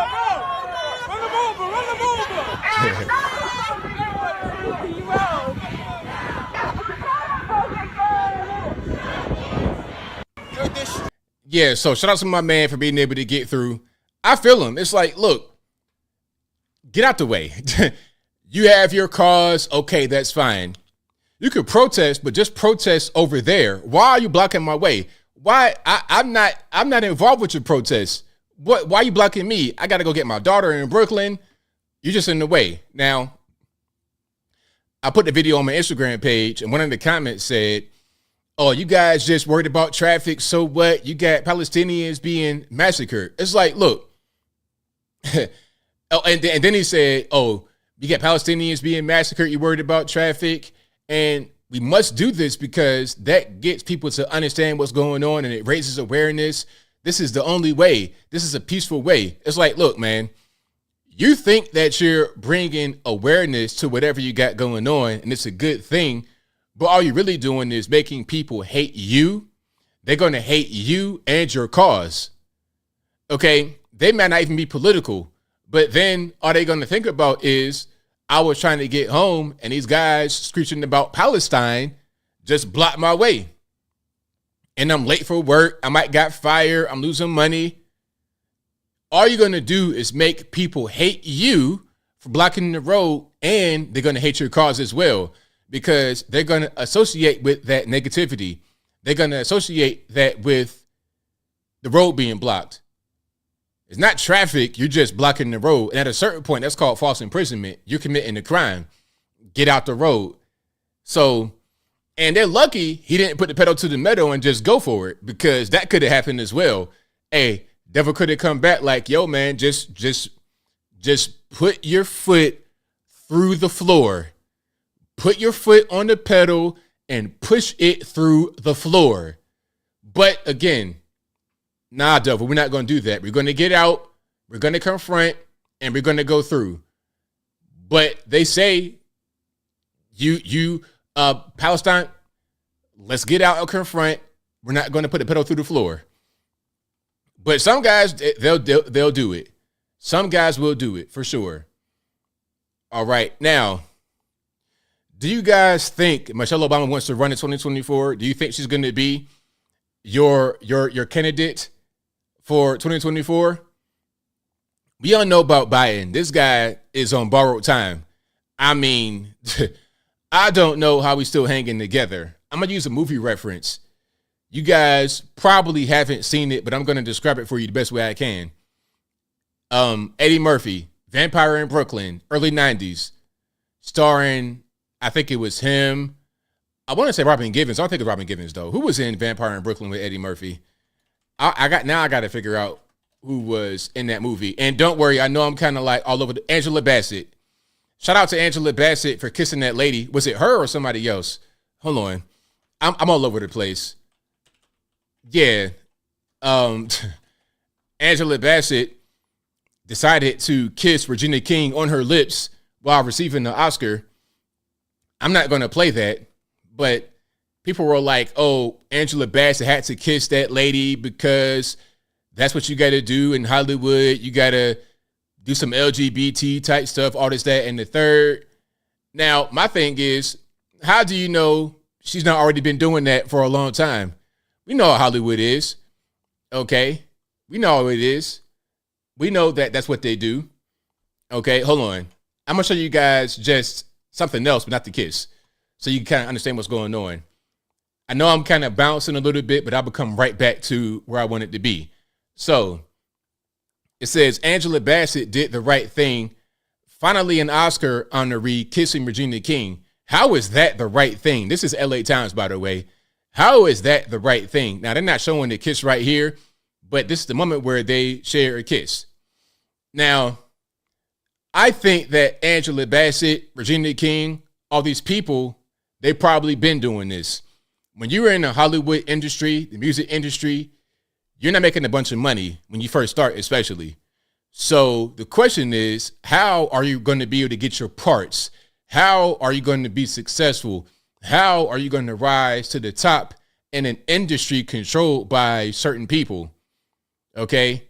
Harvey Weinstein was known for having the casting couch for women, but Cat Williams said that Harvey Weinstein approached him about doing something for something. This is pretty much how Hollywood is. Don't be surprised. Oh, she's a queen and she was the mom on Black Panther, Wakanda Forever. Yeah, but at the end of the day, she's a human being too. And she's in Hollywood too. And they're all involved with it. You think that they're not? Please. If you think that Hollywood is not Hollywood, it doesn't matter if you're black, white, Puerto Rican candy stripe. If you think that it's not for everyone to be involved with some weird stuff, I have a bridge in Brooklyn to sell you. I have a lake in the Death Valley to sell you. Oh, I got it for you if you think that, but I digress. BBL, nah, she just, probably got on shapewear. Or maybe she might have got on butt pads. That's something else to do in Hollywood, but I digress. I'm off track. Now, to get back to what I was saying, Vampire in Brooklyn, Eddie Murphy with Angela Bassett in the early 90s. There was a character in there who would deteriorate over time because he became a vampire in the beginning. He was a regular dude, regular teenager or whatever. He gets bit, I believe, by Eddie Murphy. He becomes a vampire. And throughout the movie, he deteriorates because he's dead, but he's living. Limbs fall off, all kind of stuff. At the end, he becomes a zombie, but he's still talking normal. My point is, that's pretty much what Joe Biden is like. Okay, he's like he's like an animated zombie. He is barely hanging on. You saw him at the beginning of his career, a normal white guy from Delaware, Pennsylvania, Philly, whatever. And then throughout the years in his office, throughout the years of being the senator, to being the vice president, being the president, he's pretty much just deteriorated. Okay. And before you know it, you're going to see him just become a pile of dust right there before you at the podium. He'll just a pile of dust. Now, I know that was a long way to get to what I was trying to say, but I'm glad you stuck with me. Now, let's get to Michelle Obama. She may want to go ahead and fill his shoes. Okay? So let's hear from Michelle. The things that keep me up, because you don't have control over them. Mm-hmm. And you wonder, where are we in this? Where are our hearts? What's going to happen in this next election? I am terrified about what could possibly happen, because our leaders matter. Who we select, who speaks for us, who holds that bully pulpit. It affects us in ways that sometimes I think people take for granted. The things that keep me. So, and yes, thank you, Taryn Isaac. That was Kadeem Hardison, who also played Dwayne Wayne in A Different World. Shout out to Kadeem Hardison. He was the zombie and the vampire in Brooklyn. But yeah, so Michelle Obama, do you guys think that she wants to run? I think that the Democrats have been holding her as their emergency use only. Okay, in case of fire, break glass, and then she pops out and she becomes the nominee. Why not? The reason why Biden became president is because of Barack Obama's affiliation with him. Being the vice president for 8 years, the black community knows him, the country knows him by being linked to Obama. Now, what better way to be linked to Obama than to be his wife and have his children? Now, I don't think she has a real chance because she's a woman. Not because she's black, but because she's a woman. Because her husband won and he black, allegedly biracial, but different story. But being a woman, I mean, you pretty much in the Hillary Clinton category. You're Hillary Clinton 2.0, because Hillary Clinton, another person who was married to a president, a Democrat for 8 years, and Hillary became Secretary of State. Then before that, she was Senator in New York. Michelle could do that as well. She's a lawyer already. She's a smart person. She could become, she could run for president. I don't know about becoming the president. She could be a senator or a governor or a mayor all day long. She most certainly could be, but I think that she wants to become the president. Now, these comments are made on Jay Shetty's podcast. Shout out to him. This is my very first time in my life seeing him, but his podcast is about mental health. And I think the question was about, okay, what keeps you up at night? What are the things that keeps you up? Why can't you sleep at night?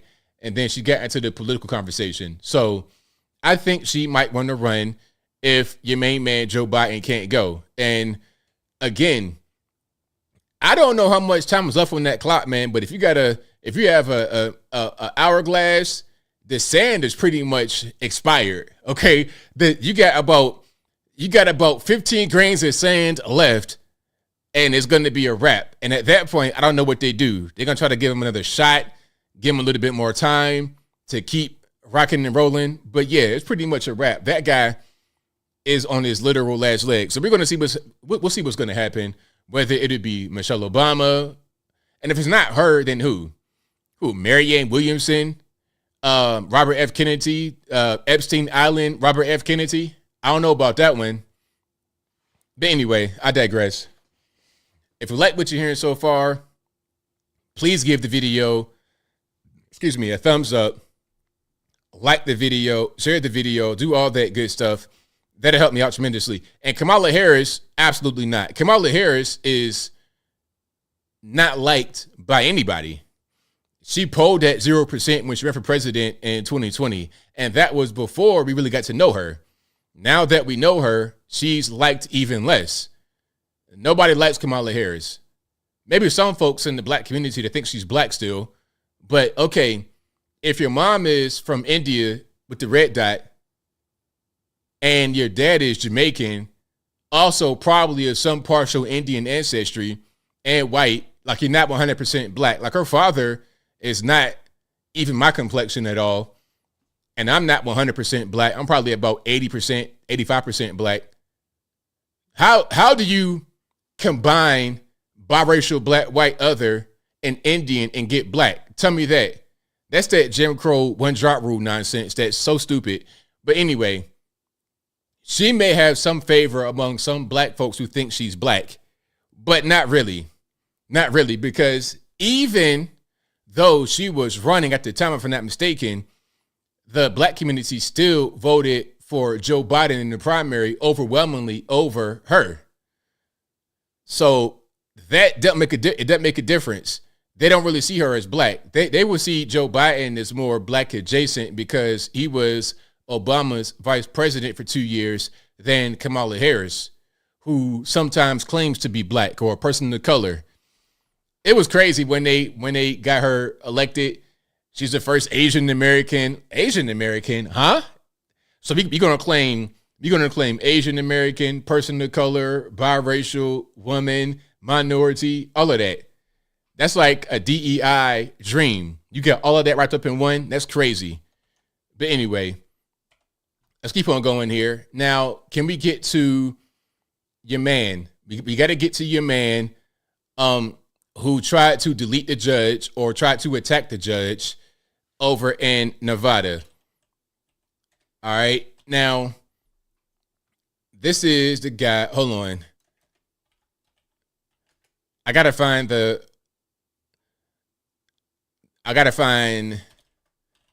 the video of him coming back. Okay.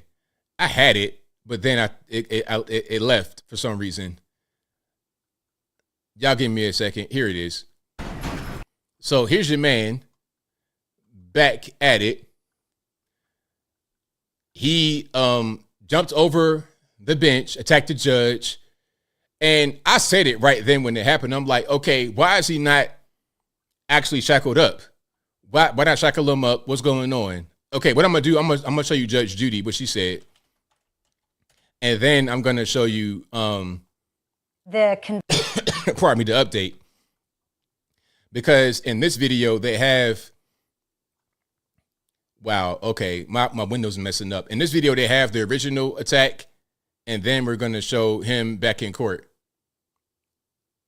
Okay, Windows, there we go, perfect. All righty. Here we are. So Judge Judy gave her 2 cents on it. Let's look at what she said.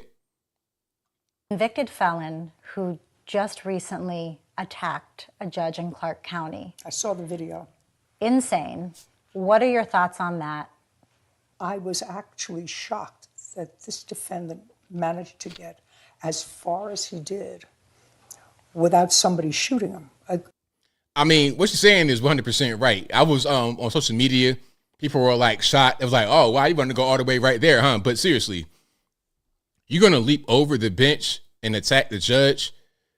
I mean, what in the world? Look at this. Like, that right there is just out of this world. And when this happened, I'm like, okay, why is he not shackled up? Where are the handcuffs?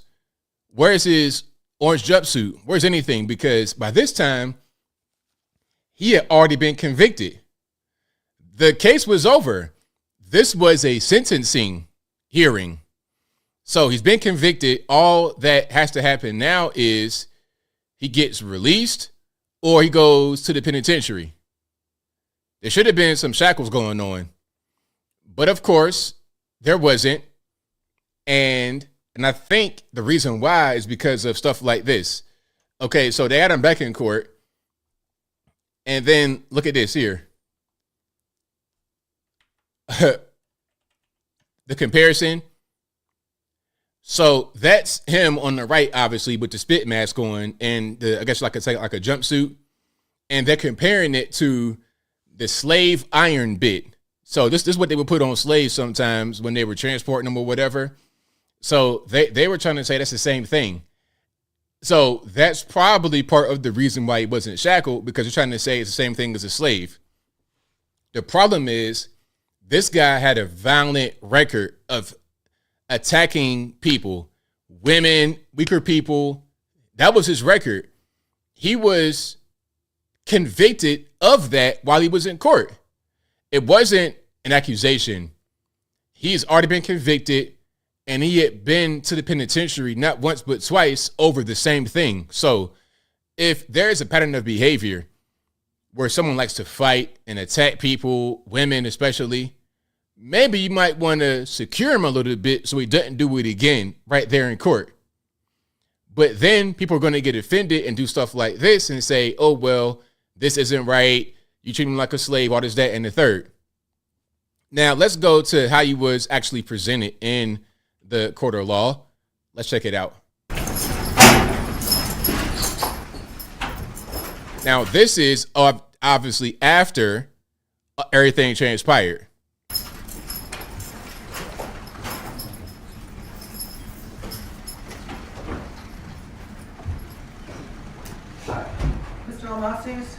Now, to be clear, this is a continuation of the same hearing that they had before where he leapt over the bench.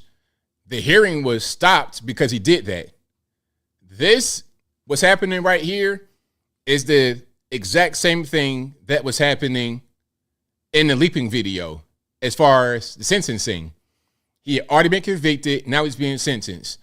Now, he got 19 to 48 months for what he was in court for at that moment, not for the recent attack. Okay. Now, the recent attack, he got the book thrown at him. I can't find that video, but they hit him with attempt murder. Oh, they threw the book at him. This is sentencing for the battery he was in court for when he did the attack. Here now. Good morning. All right, this is on for the continuation of Mr. Redden's sentencing. When we were last here, arguments were concluded and the court had begun to pronounce sentence when an incident occurred, an incident initiated by Mr. Redden, preventing the court from completing sentencing. That is the sole purpose for today's hearing. Any other issues that may arise from the events that occurred last Wednesday will be handled at a future date by a different court. For purposes of the record, I want to make it clear that I am not changing or modifying the sentence I was in the process of imposing last week before I was interrupted by defendant's actions. I am making my calendar page from that day an exhibit for the court. It's as it existed the moment I walked in. So that was that. So that's a pretty intense scene. He has a spit mask on. He's shackled at the waist, the wrist, probably the ankles as well, and he has some kind of covering over his hands, so you can't use his hands. He can't spit on you. He can't bite you. Because I think the spit mask and the hands is because when he was behind the bench, you can't really see what he was doing. A lot of it was obscured by the actual bench itself. He might have been biting, spitting, clawing, all kind of stuff. And if you got HIV, something like that, and you're doing all that, now we're talking about not only just the damage from the actual attack being a risk, but also if you have an infectious disease and you get it cut and you biting, now we got something else going on. You got to get a tetanus shot. You got to get an STD check. You got all kind of stuff happening at the same time. So that's pretty serious. I'm not saying he does have those things. I'm just saying that's a risk when you're dealing with these kind of individuals. And again, that should have been how he was presented from the very beginning based on his prior track record. As simple as that. So yeah, his name is Deborah DeLone Redden, and he is out there in Las Vegas.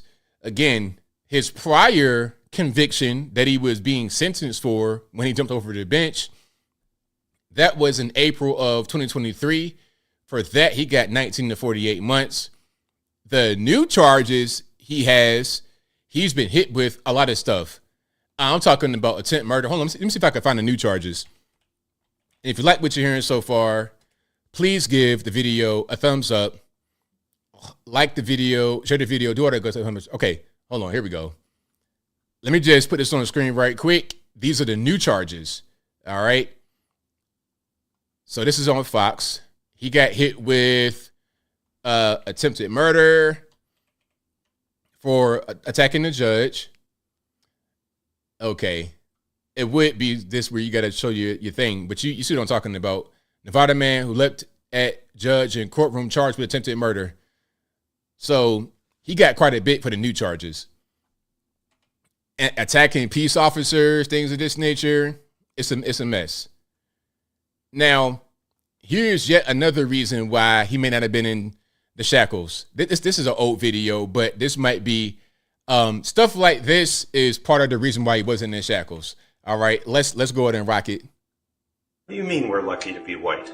It's not luck, it's privilege. We're privileged that people see us, not a color. Privilege that we don't get stared at when we walk into the room. Privilege that we don't get followed by security when we go shopping or pulled over when we're in the wrong neighborhood. We're privileged because society was set up for us, and our silence keeps it in place. We're privileged, and that's unfair. What do you mean we're So stuff like that, that's the normie liberal mind. All right. That caused people to not be shackled when they should be, because you don't want to be seen as a racist. All right. Now let's keep on rocking and rolling here. Oh, and speaking of not wanting to be called a racist, things of this nature, over in Europe, what's going on with you guys, man? Like, let's get it together, Europeans. I mean, what are we doing? Okay, I know we got issues over here in the States, but good grief, good night. Look at this. All right, this is an older article. Swiss writer who called journalist fat lesbian sentenced to 60 days in prison. So you're getting 2 months in the penitentiary over in Switzerland for calling journalists a fat lesbian. And I'm not here to judge. Again, it's an older article, 2023, October. I'm not here to judge, but I mean, did he lie? Did he lie or just hurt feelings? So Elaine Soro was sentenced 60 days in prison for defamation and discrimination. Okay. So there we have it. That's what's happening over there. You guys got to get it together in Europe. You can't have that kind of stuff happen over here, although it is kind of happening, unfortunately. All right. Now, I have a couple more that I want to show before I get to the phone calls. Your man, did I show your man crying? Now, this guy, Jonathan Capehart, who is married to a white man, by the way, nothing against it. I'm just putting it out there, letting you know, cried while talking about J6. I don't think I played it last time, but even if I did, let's just play it one more time to get the full cringe effect going, shall we? I'm going to try to get through this. Thank you for what you did 3 years ago today. Please tell me your thoughts on this third anniversary.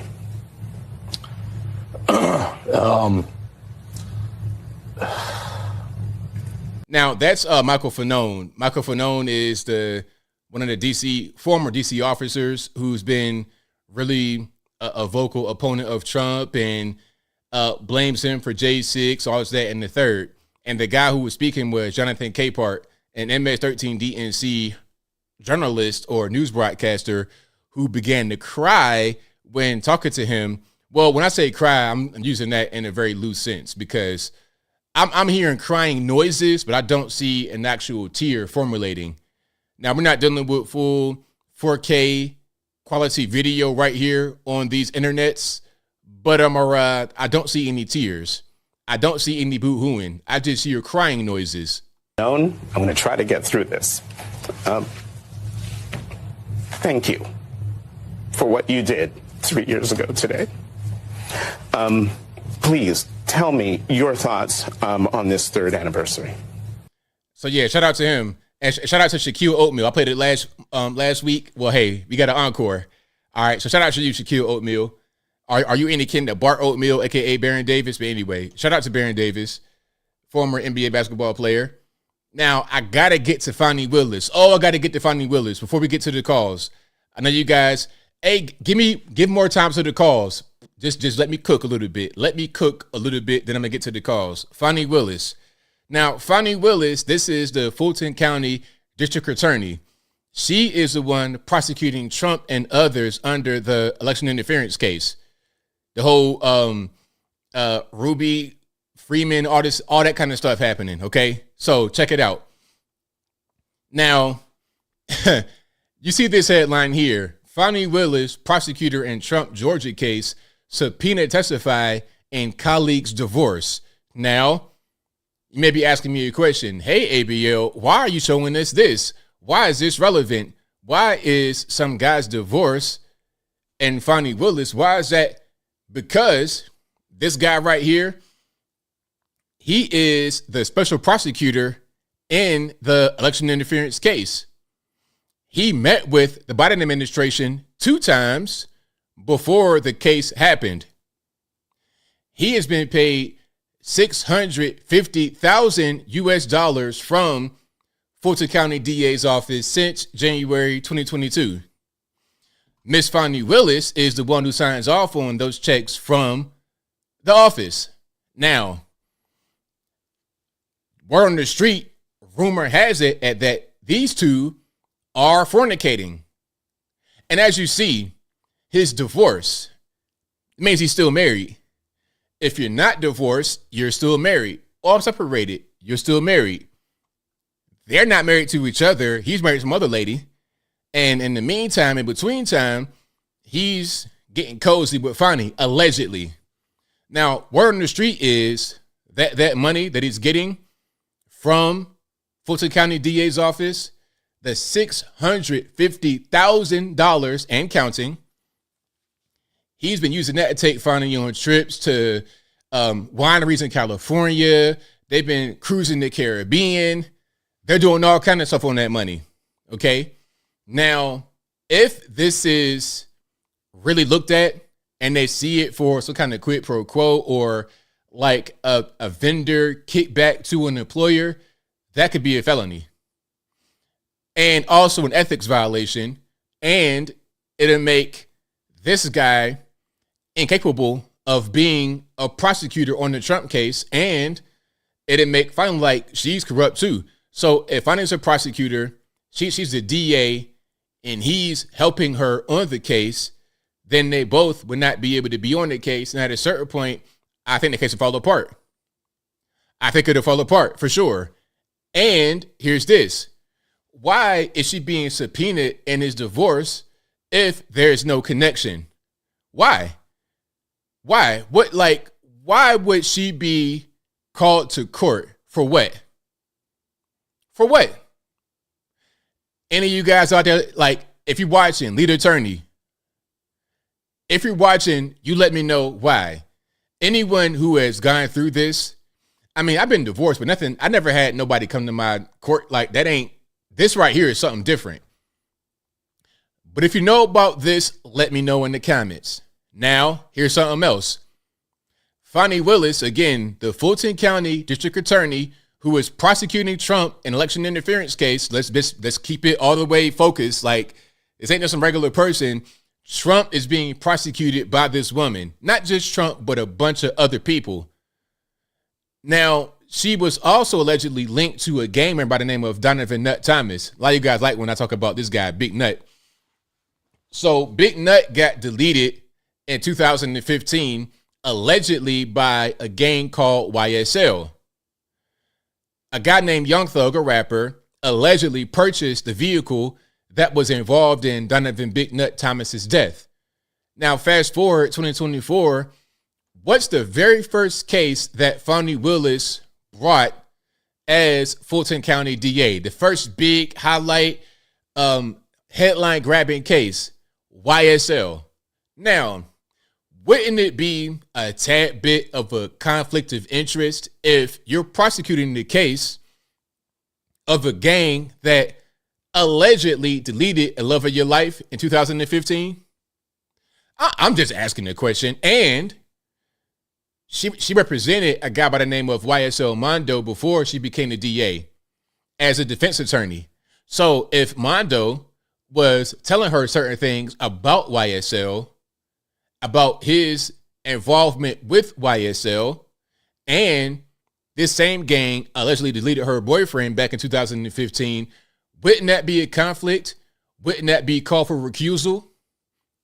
And the guy that she represented as a defense attorney and before she became DA, YSL Mondo, is not involved in the current YSL RICO case that she's prosecuting. Why? He's one of the co-founders. Why is he not involved with this case? Why didn't she bring him up? Maybe she knows if she brought YSL Mondo into it, then there'd be no case because she couldn't prosecute it, and then she couldn't go forward with that case under her belt. she may have higher aspirations. Maybe she wants to become the governor of Georgia. Maybe she wants to become the president, vice president, something like that. You see where I'm going? This lady is very corrupt, and allegedly. And if everything I'm saying is true, all this stuff, the case with YSL, Young Thug, the case with Trump, election interference, all that will go down the tubes. All of it. So, and there's more about Fani. There's a lot about Fani that I've not said. The streets. Look, I don't live far from Atlanta. I got my ear to the streets. I hear a lot of stuff. What I've said right now are things that are known publicly. But there's a lot about this lady. I'll put it to you this way. From what I know, if corruption was a person, it'd be Miss Fani Willis. If Atlanta scammer lifestyle was a person, it'd be Miss Fani Willis. It's a lot of people just like this in Atlanta that occupy public office and everything else. I showed you guys the lady that got drunk outside the club or whatever, the 404 bar, whatever that was. Okay, I showed you guys her. That's the same kind of energy you get right here with Fani Willis. All right, so yeah, shout out to her and shout out to the guy, my man. You can do better than Fani Willis. I know it's a big bag of money, I get it. But you getting yourself in some really, really hot water. There's other ways to live this kind of life without having to go fornicate with this sugar mama. I mean, do something else, my man. Good grief. Have some integrity. Have some integrity, sir. Are you still married? Anyway, I digress. If you like what you're hearing so far, please give the video a thumbs up. Like the video, share the video, do all of that good stuff. That'll help me out tremendously. All right. And we got super chats on deck. Then we're going to get to the calls. The number to call, 434-658-1220. Again, 434-658-1220. Let's keep on rocking. Yeah, the drunk lady was hilarious. She was screaming and hollering, acting the fool. It was a mess. All right, but we got super chats on deck right quick. Thank you to Apu Bakar All Puff Daddy, who says, ABL, you are street smart with lots of life experience dealing with all kinds of people. Thank you. What's your opinion? Is Ray Epps a fed? Since it's a joke, I'm gonna cover Ray Epps in a separate video tomorrow, I think. Slap on the wrist, basically nothing for what he did. I mean, it's clear to me Ray Epps is a fed. It's weird how the left defend this guy. Anybody else linked to J6 at all, they could have been inside the building, outside the building. Anybody linked to J6, they want to give the rope. But for some reason, not Ray Epps. I don't understand. It's so weird. If he's not a Fed, I can't tell. If he's not a federale, I can't tell. Why is he being treated so lovingly? It doesn't make any sense to me. Thank you to Garfowski for becoming a member. Thank you to Apu again, who says, left says, what evidence? Where's common sense? Also, ABL, New York City Democrat government kicking kids out of schools to move illegal aliens to live in those schools. I hope the community finally sees Democrats are racist. Right on. Thank you to Apu again, who says, Fani Willis engaging in extracurricular activities with a boyfriend, all on a taxpayer's dime. Case got to be thrown out. Don't you think, ABL? It's got to be. If what I'm saying is true about her, giving this guy a bunch of money from Fulton County DA's office, she signed off on it, and the money and the money was given back to her through trips and vacations and things of this nature. She's got to go. And not only would the case against Trump get thrown out, but all of her current cases would get thrown out. This person, from my point of view, is not really trying to be a true DA. They're trying to play as a DA, use it as a springboard to get fame and fortune and to do something else. I don't think she likes being a lawyer. I don't think she likes her job and she wants to do something else. That's my opinion, but I digress. Apple also says, Judge Flo Pan says Trump going to get SEALs to delete Democrats. What an idiot judge. Disrespectful to special forces, to the law, and President Trump. Absolutely crazy. Thank you to Apu again, who says ABL waffle toppings, jam, syrup, honey, cream, syrup, hot syrup on the waffle, and butter, of course. A little bit of whipped cream if you got it. We rocking and rolling for sure. Michael Critchlow says, have you seen, I've been keeping up with the QAnon shaming clips on Vlad TV. He's been holding his own, making great points about J6. I've not seen that. I got to check it out. Now, he's on Vlad TV. Very interesting. And I know Vlad is very, very, very, very, very, very, very liberal. Liberal as liberal can be. I'm surprised he would have a guy like that on there. And I know what kind of questions DJ Vlad asks. DJ Vlad would become the guy from Dragnet. I'm showing my age. He become the guy from Dragnet. Dun, dun, dun, dun, dun, a badge and all that right here. A big police badge during the interview. Matter of fact, when the interview starts, he'd be like, okay, I'm Vlad, Officer Vlad, and flash the badge like that before he started asking questions. Okay.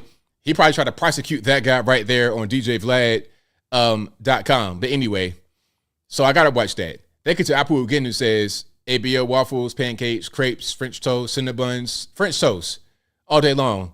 Yeah. And I'm not even a breakfast, food, dessert kind of guy. But when I do want to let my hair down and just act up, French toast all day long. And if I want to be really wild, I'll do some French toast sticks like I did back when I was about 5 years old. So yeah, shout out to French toast sticks. Yeah, I know I'm old. It is what it is. I would watch that on Nick at Night back in the day. When I go to Roanoke and stay at my granny's house, I'd be up about 11 o'clock at night watching Dragnet. That was my thing. Shout out to Apple again, who says ABL, Canadian Stasi police arrested rebel media reporter Mike David McKenzie's show your audience video. Canada is falling. Rebel News gonna sue Slam Dunk. I saw that, but I didn't watch it. I might not be able to find it right now. Let's see if I can. If I can't, then I'll just keep on rocking here. Okay, here we go. Ms. Freeland, how come the IRGC is not a terrorist group? Why is your government supporting Islamo-Nazis? What? Excuse me. What are you doing? You're under arrest for assault. What, sir? Why are you pushing me? You're under arrest for assault. Who are you? You're under arrest for assault. Police, you're under arrest for assault. How am I under arrest? You bumped into me. You pushed into me. You bumped. I was just scrubbing. I got my credentials here, and you just bumped into me. So excuse me. Police, you're under arrest. What is your name and your badge? What is your name and your badge? You've been told you're under arrest. Why am I under arrest? Come on over here. We've got a couple of He blocked my way. What? I was just scrumming Christian Freeland. I'm a police officer. You're under arrest. What is your name and your badge? I'm assaulting a police officer. How is that possible? Okay, because you assaulted me 3 years ago when blackface. Okay, it's kind of a long video, but you see what's going on right there. My man got kind of hemmed up, but there's nothing beyond that. He didn't really get beat up, but he did get hemmed up pretty rough. You know, that's Canada. Shout out to Canada. Hey, man, you know, it's like that out there. Apu says NWA was right, at least about Trudeau's stooges. Thank you to Michael Critchlow, who says, are you friendly with Terrence K. Williams, and have you tried any Cousin T's breakfast products? Ordered his maple syrup, and it's pretty good. Yeah, I'm friendly with him. I met him a few times. Really good dude. Really genuine person. I've not tried the breakfast products. Like I said, I don't really eat breakfast food like that. I've not had waffles, pancakes, anything like that in a very long time. Probably last time I had something like that might have been at a hotel, maybe about 3 or 4 years ago. Probably not that long. Probably about, we'll be in 24 now, maybe 2021. So it's been a while, but I've not had any. So yeah, shout out to him. I might have to just get some just because. I used to cook pancakes back in the day, but I've not cooked a pancake. I've not cooked a pancake since my 20s, maybe. I don't know. It's been a while. Thank you to Apple, who says, you think liberal women have daddy issues with Trump? I think they have a lot of other issues, and that could be one of them. Michael Crystal also says, reminder, U.S. national debt has reached $34 trillion. Thank you to Cool Jimmy for the question that I answered earlier about Nigerians. Shout out to the Nigerians. Shout Shout out to Nigerian, my brother, my Nigerian brother. Shout out to Nigerian. Thank you to Brody Z, who says, ABL, my guy, I appreciate you. I have the utmost respect and admiration for how much the channel has grown. I have nothing but love for you. One love. Thank you, man. I definitely appreciate you. It means a lot to me, for sure. All right. Thank you to Afro Ranger Xbox, who says, blocking the thoroughfare of commerce is an act of war, treason, or espionage. Your pick. Thank you to Cool Jamie, who says, I'm a SSG U.S. Army current deployed to the border. Hey, shout out to you, man. I know it's rough out there. You guys don't have what you need. So, man, I just say hang in there. I know morale is rough. Just hang in there, man. Do what you can. Do what you're able to do. And just hang in there. Hopefully, we get better people in office so you're able to do your job in a more effective way. So shout out to you, man. Thank you for what you do. Thank you for your service. Thank you that Matthew says it's clearly racist. Instead of him being shackled, the judge could have worn helmet and pads. Why does he need to be the one to gear up? Exactly. I mean, come on. Let's let everybody else just put on their hockey gear, put on their battle armor, okay? And if this guy wants to just act up and become a Tasmanian devil, just let him. Let him destroy everything in the courtroom, the bench, whatever. The TVs, the bench, the little typewriter they have to transcribe the goings on, the little desk where they draw the sketches, flip all that stuff up, and let him just do it. All right, so let's go ahead and keep on rocking and rolling. If you like what you're hearing so far, please give the video a thumbs up, like the video, share the video, do all of that good stuff. That'll help me out tremendously. Let's get to the calls. The number to call is 434-658-1220. Again, 434-658-1220. The number is always in the description. Also, at a certain point in the ticker right below, there it is, 434-658-1220. All right. Good stuff. All righty, Matt, what's going on? Anthony, what's weird? It's weird today, man. What's weird? Well, I mean, finally the Democrats are having some kind of sexual scandal that I sort of agree with, and I would say it's somewhat normal. You know, some married guy sleeping with some woman that he works with. I mean, out of all things, it feels like nothing makes you happy, man. Well, hey, man, it's crazy when you're using the money that comes from taxpayers of Fulton County, and you're going on trips and things of this nature, kind of like what Ilhan Omar does, but I guess she does it legally because she's married to the guy. Yeah, I can see that too. Man, you really went out on a limb with my boy Lloyd Austin there. You were like guessing all kinds of stuff, and you didn't have a lot of facts, I don't think. I was right. No, you weren't right. I was. What did I say? What did I say that was wrong? Well, my man Lloyd Austin was clearly getting oil change and some batteries fixed up. Oh, okay. Is that what was going on? Is that Crane? Is that who that is? Yeah. See, here's his robot body, and then this is the Secretary of Defense.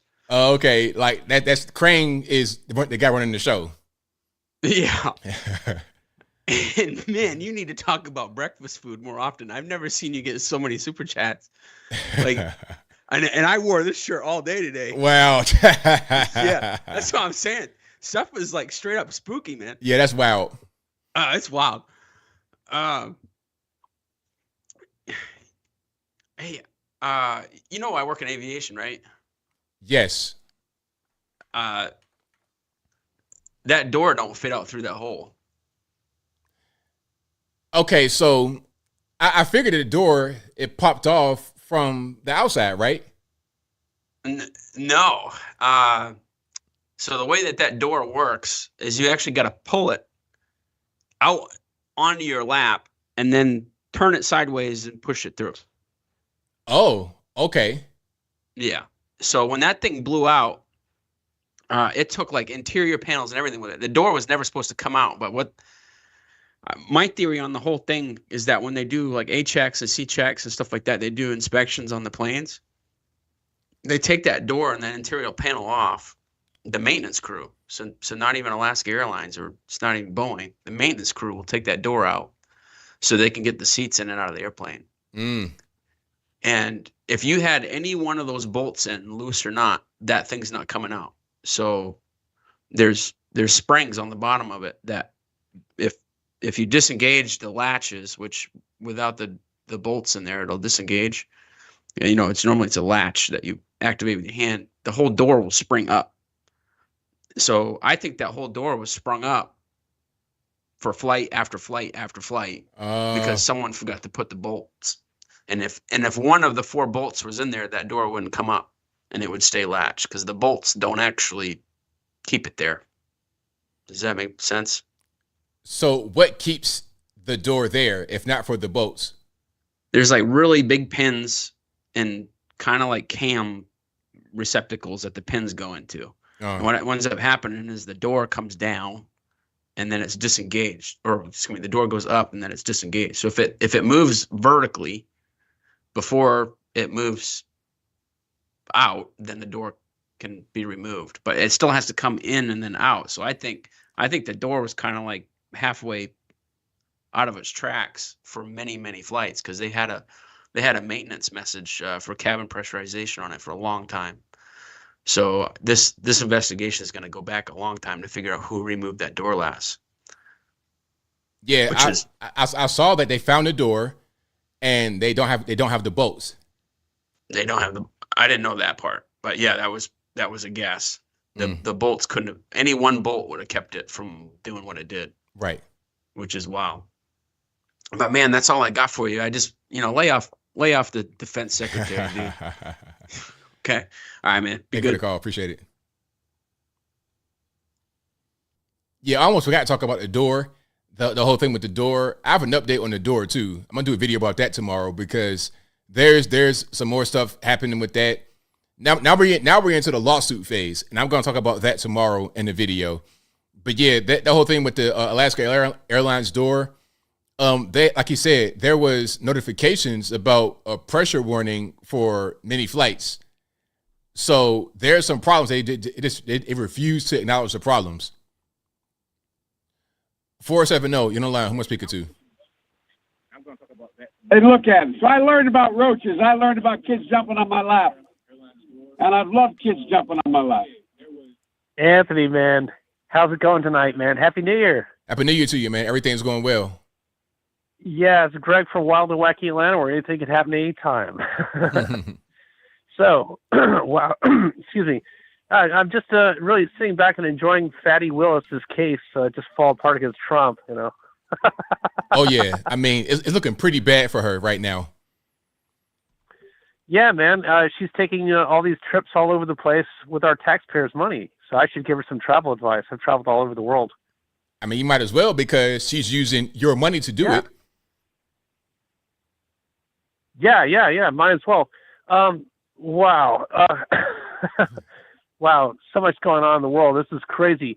We're having I belong to an organization called the Atlanta World War II Roundtable, and the anti-Semitism has become such a problem that we're talking about that come January 20th. So I'm really excited about going to the meeting and talking about that. What is up with all this anti-Semitism? I mean, it's been going on for a long time, but all of a sudden it's like the door's been open since October 7th, and all this Jew hatred is coming out in America. I mean, what do you think? What's your take on this? What do you think's going on with that? I mean, I think some of it could be legitimate hatred of Jews, but some of it is not. And then I think people are conflating different things. Like, I don't know. Some people just take things a little bit too far. It's just like there's racism that happens in America. It does happen, but sometimes it's not. And then when you conflate things together, it makes it kind of magnify more than I think what it should be. Yeah, and all these people are coming out these days, especially 20-somethings, lying and saying that the Holocaust never happened. There's just too much evidence to prove that it did. It's the most documented historical event in history. Yeah, I mean, that's the going to Nazis be... filmed all of it. I've seen the films. I mean, it's just nothing new. We've known about this for 80 years. I mean, I just don't get it. It's just so sick. It's very dangerous what they're doing, telling people, teaching that the Holocaust never happened. This became really big back around the late 90s, all this Holocaust denial. It's really pissing me off. I'm not even Jewish or anything, but I'm a student of history. And the thing that really gets me is, you look at all these people, the Jews, 6 million or more that were murdered during the Nazi Holocaust, And you have to sit back and think, what if this were you? What if they were coming after you, and your family and your friends? How would you feel? And when you look at it from that perspective, it brings the human element into this history. It's just so sick. It pisses me off. They ought to run over these people in the Palestinian protesters, whatever, the anti-Israel protesters. I'd run their asses over. That just pisses me off. Anyway, I don't want to take up too much of your time, but you be safe when you come down here to Atlanta. Oh, will do. Absolutely. All right, man. Best wishes to you. And you're a funny guy. I just want to let you know that. Thank you for that, man. Thank you for the call. I appreciate you. Keep it up. Thank you. See you later. Bye. All right. Great call. Shout out to my man. And the phone lines are jumping. Y'all please hang tight. I will get to you as soon as possible. All righty. Let's go. Victor, what's going on? Hey, thanks for taking my call. No problem. Hey, if I'm looking for extraordinary evidence for God, I would look at the Alaska Airlines. Yeah, because that right there could have been really, really, really, really bad. Yeah. How can it that the doors blowing off and no one was sitting in those seats? Right, and both of the seats, it could have been, because it was a regular just row. The seats could have been occupied, and then the plane was just taking off, so seat belts might have been off. They would have been out of the plane immediately. Yes, that is a miracle that no one was sitting there. Anyway, the Aaron Rodgers and the Jimmy Kimmel beef. What do you think about that? I'm not really familiar with it. Like I'm hearing about them having a problem, but I don't know what the problem is. It's all over the whole Epstein documents, or the Epstein list, the supposed list. Thing is, Jimmy Kimmel started it by calling out Aaron Rodgers, saying that he was concussed. Aaron Rodgers didn't say anything to Jimmy Kimmel. What happened a while ago, probably a couple years, when the Epstein list first came out, or the rumors came out, Aaron Rodgers went on Pat McAfee show, said that, hey, you heard about that Epstein list? Then Jimmy Kimmel talked about that and said, I think Aaron Rodgers had been concussed too many times to talk about an Epstein list. What? Yeah. Then when the news came out about the whole documents dropping and then possible list may be coming out soon, Aaron Rodgers came out, said, well, looked like Jimmy Kimmel was afraid, hoping that list doesn't come out. And Jimmy Kimmel got pissed off about it, talking about he's threatened to sue Aaron Rodgers and stuff like that. Wow, really? What? I mean, to me, that's a crazy thing to even, I don't know why Kimmel would even respond that way in the beginning, because I think everybody should be on board with that, talking about, yeah, this list is pretty serious because Epstein was a bad person. So I don't even know why he would come out and say that from the beginning. It's weird. What's so crazy with Kimmel and everybody else that's talking about, they call all these people conspiracy theorists about the list? I thought that they care about the children. Yet though, you have this criminal raped children, and people want to find out who was along with that, so we could lock them up. And you're mad that people is trying to find out the truth behind the whole Epstein Island thing. And also with Jimmy Kimmel, don't get pissed off when you one that threw rocks at Aaron Rodgers first, and he didn't even. And when he clapped back, you get pissed off about it. Yeah, it's crazy. Yeah. The last one I want to talk about is what I've seen from Libs of TikTok, and you reposted this. What happened in England at a pride event with children? Had a stripper that was dancing in front of the children. Yeah. There was like little kids, like little toddlers, and there was a stripper. I'm not sure what kind of, this is a male, looked like it might have been a man, but it was literally like a stripper outside dancing in front of these children. And I'm like, okay, at a certain point, we got to call it what it is. These are sex offenders doing this. There's nothing else to say. It's not even about LGBT.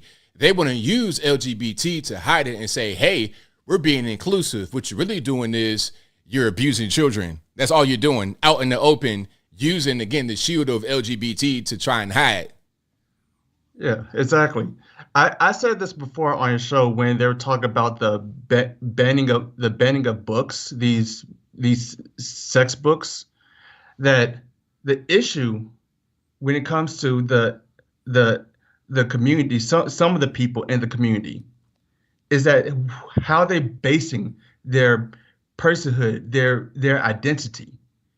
Those type of people basing their identity based off how they like to have sex, who they like to have sex with.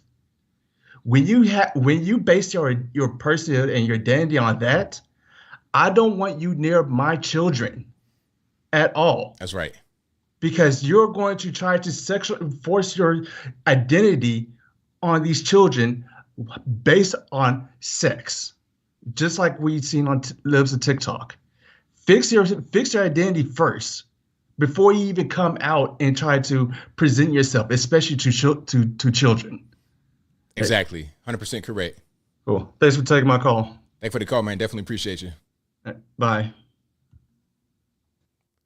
All right, great call. Shout out to my man Victor for the call. Most certainly appreciate him. Let's keep on rocking and rolling. The number to call, 434-658-1220.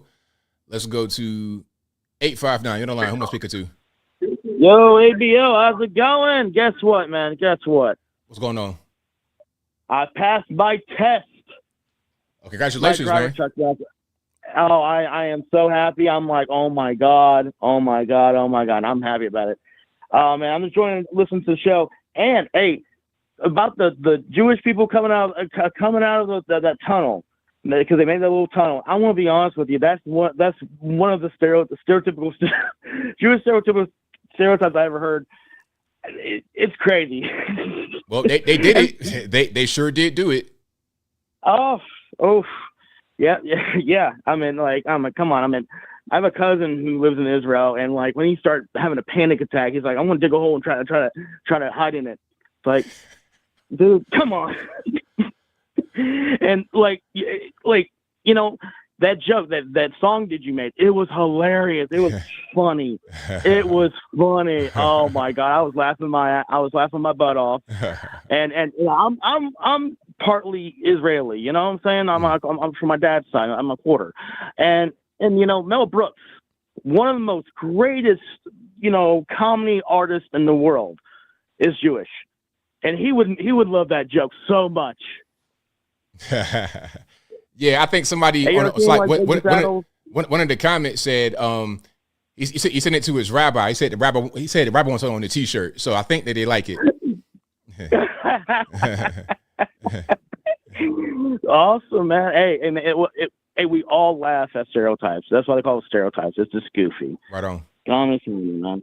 And the wokesters, man, they're becoming worse. They're becoming just as bad as the religious PMRC back in the day, man. It's crazy. Yeah, it's wild. Hey, man, I enjoyed the show, man. I'm about to get off. And hey, on the chat, say 420. If we're both 420. Talk to you guys later. Bye. Thanks for the call. Appreciate it. All right. So yeah, shout out to the tunnels. Yeah, that video, it went viral on Instagram. It's like 20 million views. I had no idea. I was just, you know, just being creative, thinking of things, and it just popped out. Let's keep on rocking here. Let's go to 250. You're on the line. Who am I speaking to? Hey, ABL. It's old Jim Bob. Thank you for taking my call. Thank you for calling. Appreciate it. I sometimes have some trouble with this phone. Can you hear me okay? I hear you pretty well. Okay, I just want to, so I'm not from the United States. I wanted to talk a little bit about the video that you had earlier where that reporter was arrested by those police officers. And I wanted to let you guys know some of the other things that are happening north of the border too, so that you guys have an idea what comes with some of this leftist government. So that guy was set up by that police officer, and it was right on camera.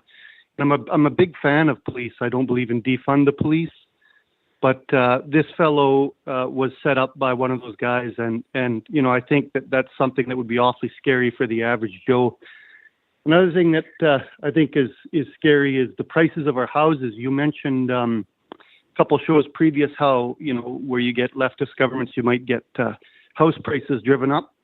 Where I come from, the average house, this is an average house, is worth about $1.5 million. Oh, my goodness. And I did a mortgage. Yeah, no, it's crazy. And I did a mortgage calculation. And if I came up with a $500,000 down payment, my mortgage payments would be $7,000 a month. So up here, we can pay between $6 and $8 a liter for fuel, for gasoline. And a lot of people don't understand that these things happen when governments pay for giant programs and have to print money in order to pay for them. And this causes inflation.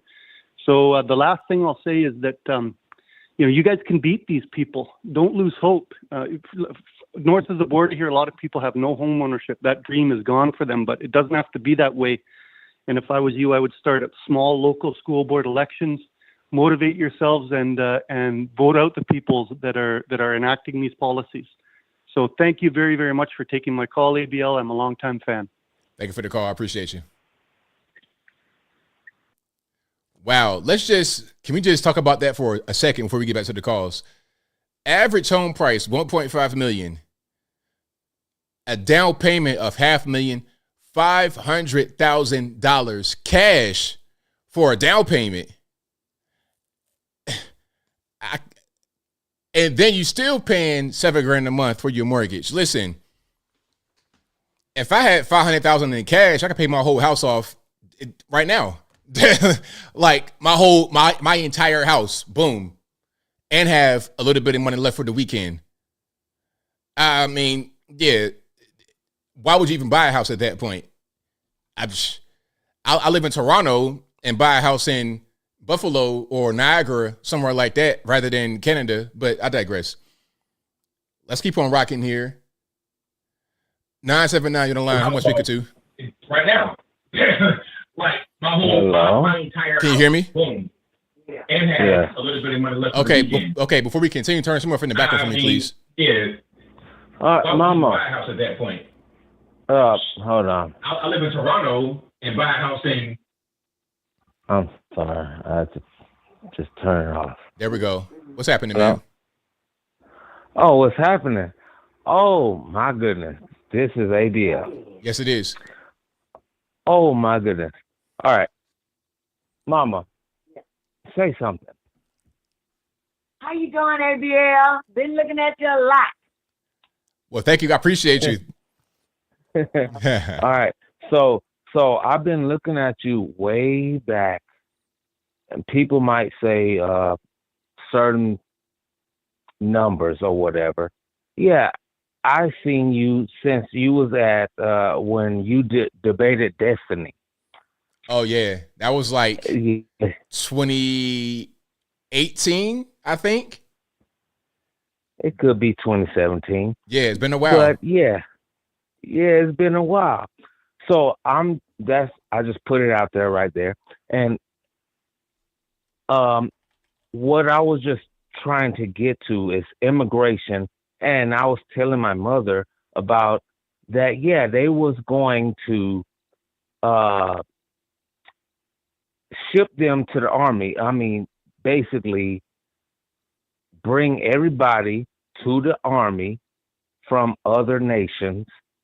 And now we have a bunch of people that is in the army that is armed, and we know nothing about what they're doing. How do you feel about that?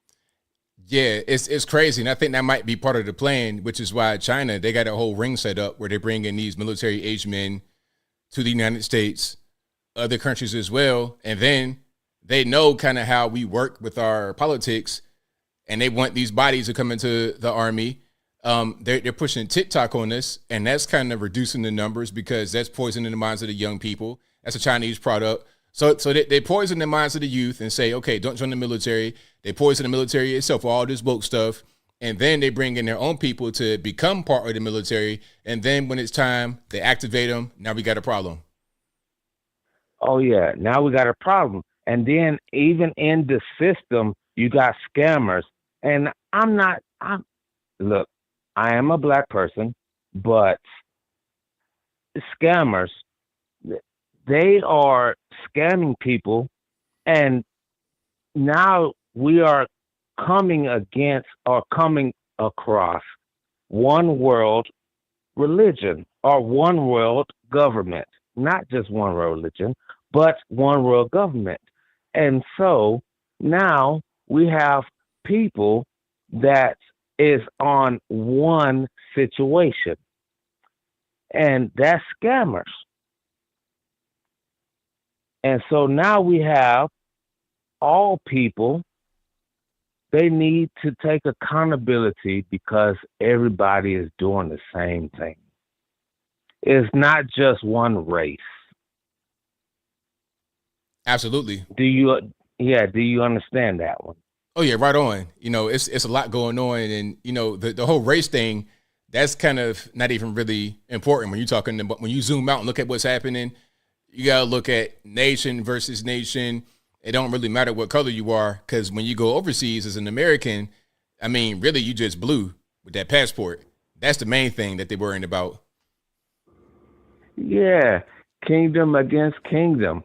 We all living. And see, what I also look at, that we do see Russia and Ukraine. We see China and supposedly America. We see Israel and Gaza or Palestine.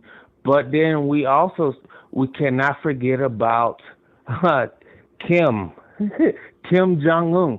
We cannot forget about them, and they also in the mix of everything.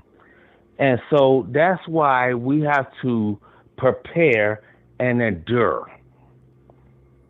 Right on, man. Well, thank you for your call. I definitely appreciate you. Well, hold on. Let my mother. No. Say goodbye. Goodbye. I love your show. I've been listening, and it's a lot. ABL. Good night. Thank you. I appreciate you. Thank you. Thank you for watching. Thank you. All right now. All right. All right. Shout out to the call. Great call. Shout out to you, boss. Shout out to your mom. Thank y'all for watching. Really, really appreciate y'all. Been watching for a long time. That Destiny debate, believe it or not, it had to have been 2018, maybe 2017, but I think it was 2018. I remember that day. Yeah, this was a long time ago. We're now in 24. So we're talking about approaching 6 years ago. But people still to this day, that was 6 years ago. People still to this day come up to me in the street and talk about that debate. Still to this day, 6 years ago. So that tells you how impactful it was. I need to do some more debates like that, like bigger stage debates. I used to go on television and debate when I was on RT, debating my friend Reese Everson and my other homie Anthony, the other Anthony, guys like that. I need to do some more of that for sure. Let's keep on rocking. Let's go 315 hit online. Who am I speaking to? Hey, Bill, it's Troy from upstate New York. How you doing, bud? Everything's so well. I got a little bit of noise in the background. Turn some off for me. Oh, okay. I thought I did. Yep. All right. Sorry about that. I meant to hit pause. Oh, it's all good, man. What's going on? How you been, man? I haven't talked to you in a while. Everything's all good, man. No complaints. Hey, what do you think about that whole Miami thing, man? I haven't heard you talk about that with it's aliens, nothing, whatever. Yeah, nah, I don't. I'm not convinced, man. We're in a world where everybody has a cell phone, and they're always on it. So I refuse to believe the only footage of the so-called alien is from 10,000 miles away. Okay, like I want the up close and personal camera, body camera, police cam. Okay, you got 1,000 police cars. Nobody's camera's on. Nobody has a cell phone up front. I'm not buying it. I know, it's crazy, right? Like, I don't know. I would more believe in something like spiritual or demonic or something like that, other than, I don't get why aliens. Why is it like everything that's happening now is about aliens? I mean, I think ultimately aliens may present themselves, or you may see some technology that you can't explain, and then they're going to say, well, it's alien technology. That could happen. So they're trying to kind of get us ready for it. But that whole thing in Miami, that was that was CGI at best. CGI at best, and just outright somebody just on their phone bored at worst. Exactly. That was just weird, man. That was weird. But I mean, all them cops wouldn't be there for kids. You know what I mean? Fighting. I don't believe. It's just, I don't know. What really bugged me is I was watching an interview Tucker Carlson was in, and he was saying that the stuff that he found out, he wishes he wouldn't have found out, and that it was so bad that he didn't even want to tell his wife.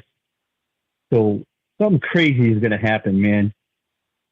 Oh yeah, I mean, I've heard quite a few things about just the world in which we live, and I've seen some things I wish I could unsee. Yeah, of course, but the Miami thing that wasn't it. That's not quite it. I think when we see it, it's not going to be a discussion of if it was real or not. I think it'd pretty much be right in our face, and it'd be evident, and we can't deny it. Oh, absolutely. I mean, I think there's definitely something to it. We can't be the only species around, you know what I mean? Right on. But I don't know, man. I just think that something crazy is going to happen, man. I mean, on top of all the craziness that's already happening. But I don't know, man. That video you put out, that thing you put out with the little man, the guy coming out of that hole was hilarious. It was hilarious. Thank you, man. That was great, man. And I'll let you go, man. But yeah, man, it's craziness. All the more reason to not care about anything. You know what I mean? Like, who cares? Just love everybody, man, because something's gonna hit the fan soon. So, one love to everybody in the chat. Just love each other, man, because something's gonna happen crazy. But have a good one, ABL. Thank you for the call, man. Definitely appreciate you. All right, buddy. All right. Shout out to my man for the call. And you know what? You know what would really be scary if you saw an angel. If you saw an angel, like a biblically accurate angel, be not afraid. I'm terrified. If you saw something like this,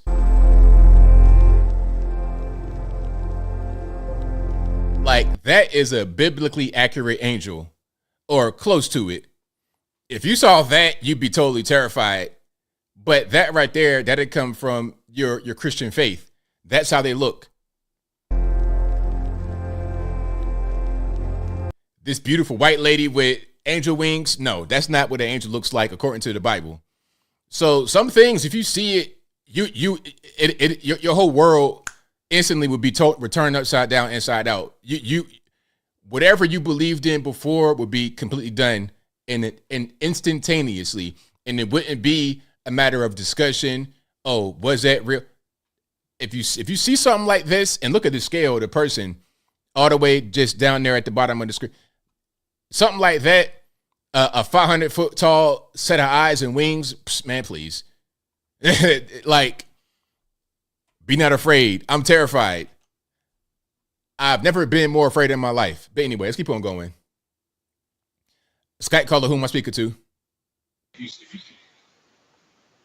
Oh, hello, ABL. Yes, indeed. What's going on? Oh, hey, mate. It's Danny. Thanks for taking my call, mate. No problem. Yeah, amazing show tonight, man. Amazing callers. Well, appreciate it. So don't you think it's time we start bringing parachutes with us when we next go fly? Hey, man, we need something. A parachute, a spare plane, a spare door. Just bring extra parts. Okay, if the door falls off, the wing falls off, let's do it like Legos and attach it mid-flight, because I'm not trying to go to the ground. I think it should be mandatory. I think they should hand it out to you when you get on a flight, man. Because I mean, I know that, like they say, flying is the safest form of traveling, right?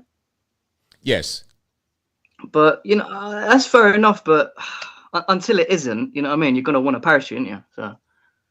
Yeah, I think one of the main things they should do is just check the plane properly, because they already had basically what was going on from what I read is that there was pressurization warnings, And rather than actually fixing it, it just kind of cleared it and ignored it. So if they were to fix the warning, then the problem would have been resolved. So it wouldn't have, the door wouldn't have flown off. Oh, right. Okay. Yeah. I mean, that's fair enough. It's just, I just think you never know what can happen to you in life. And I think I'd rather be sitting there with a parachute on just in case. So if something does happen, at least because, if the plane's going down, you're 100% you're gonna die. So I'd rather be given a chance to jump out. You know what I mean? And if it's over the sea, then that's not going to be great. But if you're flying over land, you might have a good chance you'll survive. You know what I mean? Right. I mean, are you allowed to bring one with you and just wear it on the plane, or you get like how would that work? Yeah, you probably can't have that on the plane. It'd probably be pretty bulky. I would think it'd be pretty bulky, but I don't know. I can't really call it. Yeah, no, it's just yeah. But yeah, that short you did of the Jew coming out of the sewer was honestly hilarious, ABL, man. I actually genuinely thought you were there filming. I was like, what's ABL doing in NYC, filming a birth of a Jew? Sorry, that's a bad anti-Semitic joke. I apologize. No, it's all good, but I'm glad you enjoyed it. Yeah, no, it was really, really funny. I mean, it's an interesting story, but didn't they wasn't the reason they sort of built that was during the pandemic, and they wanted to sort of, because obviously the government said you can't go to, church and pray, and so they kind of built it underground. So that was the reason, right? No, like that was the initial reason that was floating around social media, but the tunnel was built 6 months ago. Like it was, they started building it 6 months ago. So this was way past COVID restrictions. Oh, so it had nothing to do okay, all right, fair enough. Yeah. Yeah, and I thought it was because of that, and I was thinking, well, if it was because of that, then that's pretty based. I mean, if you got your government telling you can't go to your place of worship and pray, and then obviously they found another way, and I thought, okay, that's fair enough. But if it's for other reasons, then I guess it's a bit of a weird one. But yeah, before I go, do you want to hear a quick interesting fact about that Miami incident that I've sort of found out? All right, go for it. Yeah, so I watched a video of a guy, going through all the reaction videos and film footage and people saying that they were there. And some guys that come out that they were just lying, saying that they're doing it for clout, you know what I mean? And but some people obviously said that they were there and they saw some things. But some woman done this video on it where she said that if you get the coordinates of the Miami Mall and you reverse it, you end up in Antarctica. And then the guy who was watching it obviously was like, "No, she's definitely lying." And he did it like live while he was watching the video. And apparently it's true. Apparently, if you reverse the coordinates, you end up in Antarctica. Now I know there's a conspiracy theory where people think there's aliens living, under the ice in Antarctica, and maybe one of the aliens put in the coordinates by accident and ended up in the Miami Mall. I mean, I don't know. Yeah, no, I don't know about that one. I don't know about that. Or maybe he wanted to go visit the Lululemon store and get a pair of leggings. I mean, but apparently it's real though. I mean, someone could fact check me on that. But apparently, if you do reverse the coordinates, you end up in Antarctica. So that's a fairly interesting, right? Right. Yeah, absolutely. That's pretty interesting. Yeah, I definitely say that. But yeah, I agree with you though. And the other call is that apart from that, it's like we got no footage. It's just a bunch of people saying they, so it's like just like all the other stories out there. It's just all hearsay, isn't it? Yeah, exactly. Like if it was really some aliens, some 10-foot tall alien, and you got 200 police cars, somebody's going to have a camera right up on it, not something that's way up in the sky. You can barely see it, barely make it out. I'd instantly not buying it. Yeah, no, I totally agree. Well, yeah, thanks again, Avi, for taking my call. Really appreciate it, mate.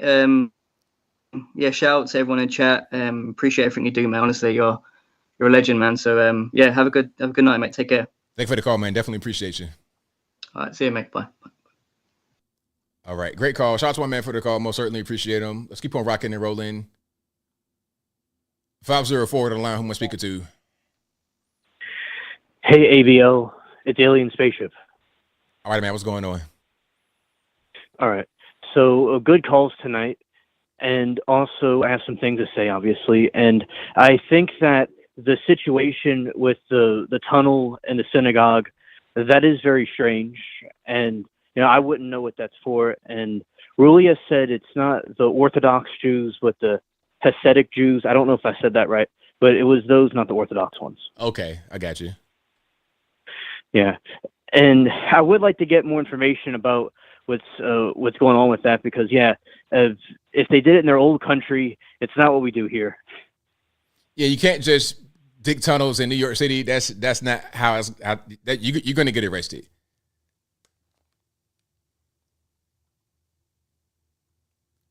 Right, and also, because there are all kinds of, you need permits and you have to get everything together to make sure you're not hurting any other buildings or anything. So yeah, I totally agree with that. That's right. And that I saw what you put out about that airline, how the door blew off, and that sounds like a horror movie. Yeah, I mean, I don't even know how I will react in the moment when I see the door of the plane that I'm on just fly off, and I'm 16,000 feet in the air. I mean, that's got to be like the scariest moment of your life. It's like your life would just flash before your eyes. Right, absolutely. Yeah, I'm glad you covered that.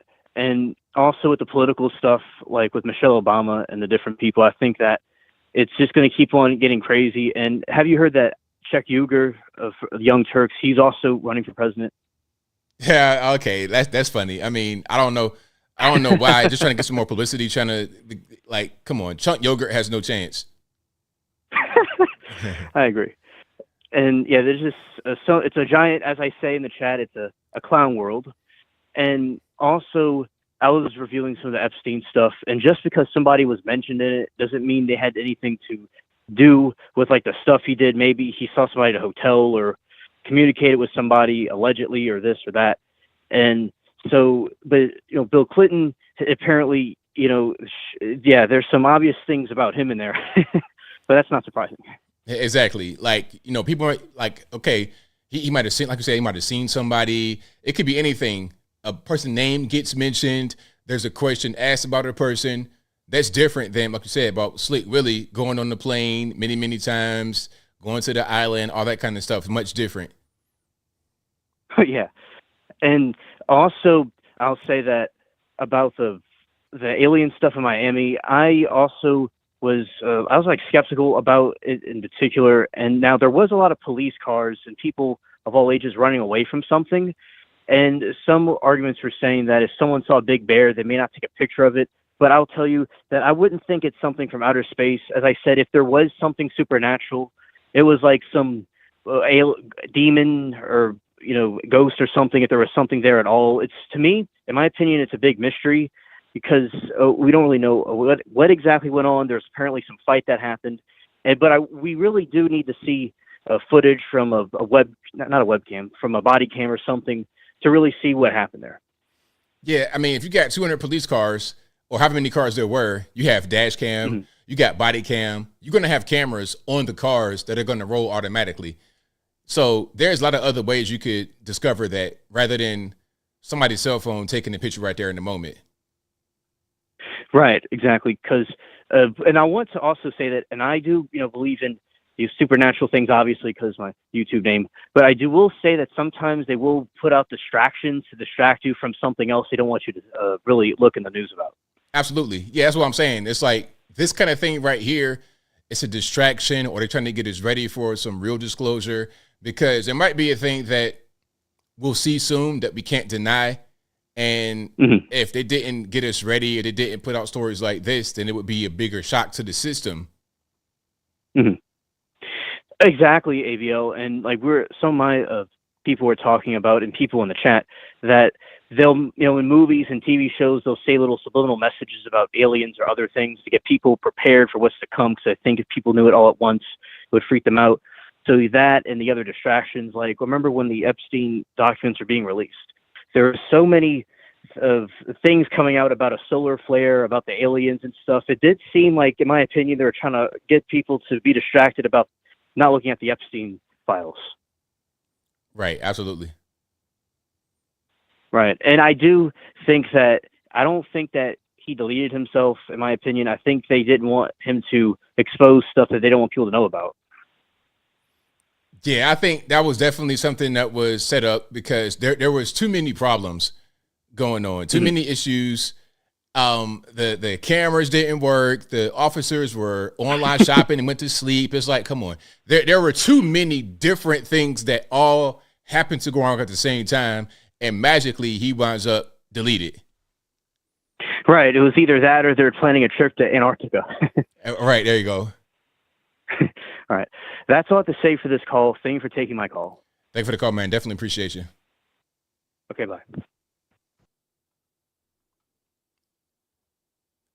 773, you're in the line. I'm speaking to. ABL, it's your retired Chicago police officer friend. Thanks for taking my call. I'll be brief this week, ABL. You know, the thing with the Jews and the tunnels in New York, I took a cue from the ABL playbook and I did my research.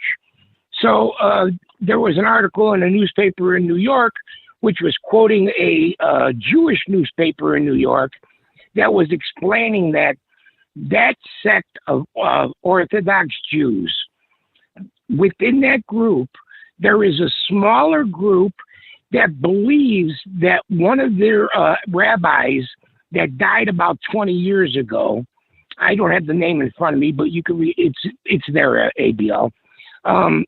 A rabbi that died about 20 years ago, this smaller sect is saying that he is the Messiah. And the main group of this sect of Jews is saying, no, he's a great man, but he is not the Messiah. So this smaller group took over that synagogue, but they were overthrown by the larger group of more moderates that said, he's a great rabbi, but he's not the Messiah. So this smaller group was exiled to the building next door or a couple of doors down. And then the article goes on to say that this smaller sect of Jews that were remanded to this other building wanted to take over the main synagogue. They felt that that their ideology, they should take over the main synagogue. And that's why they were tunneling from one building to the other. It was for them to take over the main synagogue and not be in that sister synagogue or whatever it was. So that's what they are attempting to do. And it also goes on that it's not exactly tunnels. There are already tunnels, and I know this in Chicago. There's already, like tunnels under buildings that they're like sub-basements, but they had to go on other people's property and knock down a few walls in these sub-basements in order to connect their sister building with their main synagogue building. So this was an internal Orthodox Jewish thing that was happening. But in today's climate, with Hamas doing these tunnels, of course, these New York Orthodox Jews are going to be criticized about making tunnels. And that's what this whole kerbuffle or whatever you want to call it, that's what this is all about. It's an internal thing in a Jewish synagogue between Orthodox Jews and a little bit more out there Jews that think that this one rabbi was the Messiah. So that's what that's about. But just like everybody wants to change the narrative, that's what they want to do here, in the regular United States. They want to say, they keep talking about this insurrection. It was a riot. It wasn't an insurrection. But if you keep saying insurrection, people start to believe it and use that narrative as if it was fact. And it's not fact. There was not a coup. It was not an armed attempt at overthrowing the government. And in that case, then there would be people that need to stand trial for trying to overthrow the government. That's not what happened. It was a bunch of idiots, Black Lives Matter, Antifa, extremists on the conservative end of it, people in Viking horns and idiots like that, and they got, they had the mob mentality, and they went in, and then they did a lot of ruckus, and that was the end of it. If that rally took place in New York or Iowa or anywhere else, it wouldn't have been anything more than a riot, and that would be at the best of it. But everyone should realize that they are trying to overthrow our way of government. They believe that their socialist, communist ideas are better at serving people than the way our government works. And we can't have that, because what happens is once they see that these policies don't work, then it's too late to try to rebuild your society. Your society, I told you once before, ABL, I used to work with an older guy from old Russia, and he used to explain, that's all Russia in the media. That's all Russian politics. The real Russia with the real people, they had a capitalist society. They sold gasoline, you have toilet paper, you have this. It was a barter system. It was a black market system to get what you want and to get the things you need and to be enriched by whatever business you had going. So if your business was toilet paper, you had a thriving toilet paper business in the black market, because that's the way society runs. They run out of, off of capitalism. It does that. It just gets me crazy. I get triggered too, ABL. But that social society, that socialism and communism, it's proven not to work around the world. And I don't know how we're falling into this trap to give these people the power. That's what they want to do. They want to get in power and then make up the rules. Just like that woman, she wants to be a DA. You're not a DA. You hate Trump and you hate our way of life. And you want to promote what you think is better, and it doesn't work. Anyway, that's my 2 cents, ABL. Thanks for fitting me in this week, and I'll talk to you later, and everybody else too. Thanks for listening. Thanks for the call. Definitely appreciate it. Thank you, ABL. All right. That's a great way to end the show, and that'll be a wrap for me. Shout out to you guys for being here. I'll be back live again on Saturday night. Same bat time, same bat place.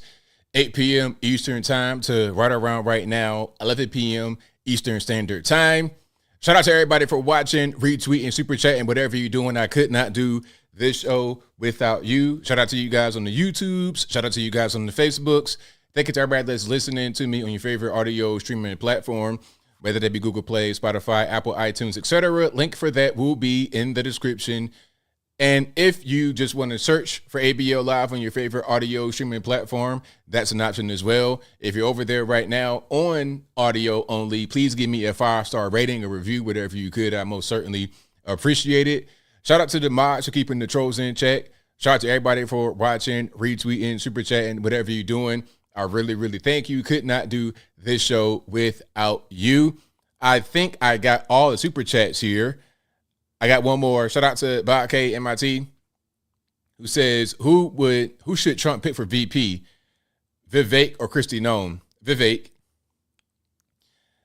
Christie Noem, I don't know a lot about her. I guess she's like attractive, but I don't know a lot about her beyond that. So Vivek, from my point of view, is the guy that I've seen the most from, that I'm impressed with the most aside from Trump. Now, he has his own issues, of course. So I think that as a VP, he would probably be good. I think that's kind of what he's angling for at this point, is to become the vice president. I know that everyone knows they can't actually become the president. So I think the purpose is for him to try and get that role. And if not Vivek, then I'm not really sure who. DeSantis is, just disappointing. That's what I would say. DeSantis, disappointing DeSantis. He had so much momentum coming into this campaign, and it all fizzled out because he's really been running a poor camp. The campaign has been run very poorly. very poorly. And I don't know who the blame should be laid on, but it's not good. And Christie's out, and who else? What's your friend? Nikki Haley, real bad. Nikki Haley ain't nothing but Dick Cheney and a pair of heels. Bomb Iran Part 2. That's it. RIP to your man John McCain. But I think that will be a wrap for me. Shout out to you guys. You guys are the best audience anywhere on these internets. And until next time, y'all be safe. I'm out, and peace.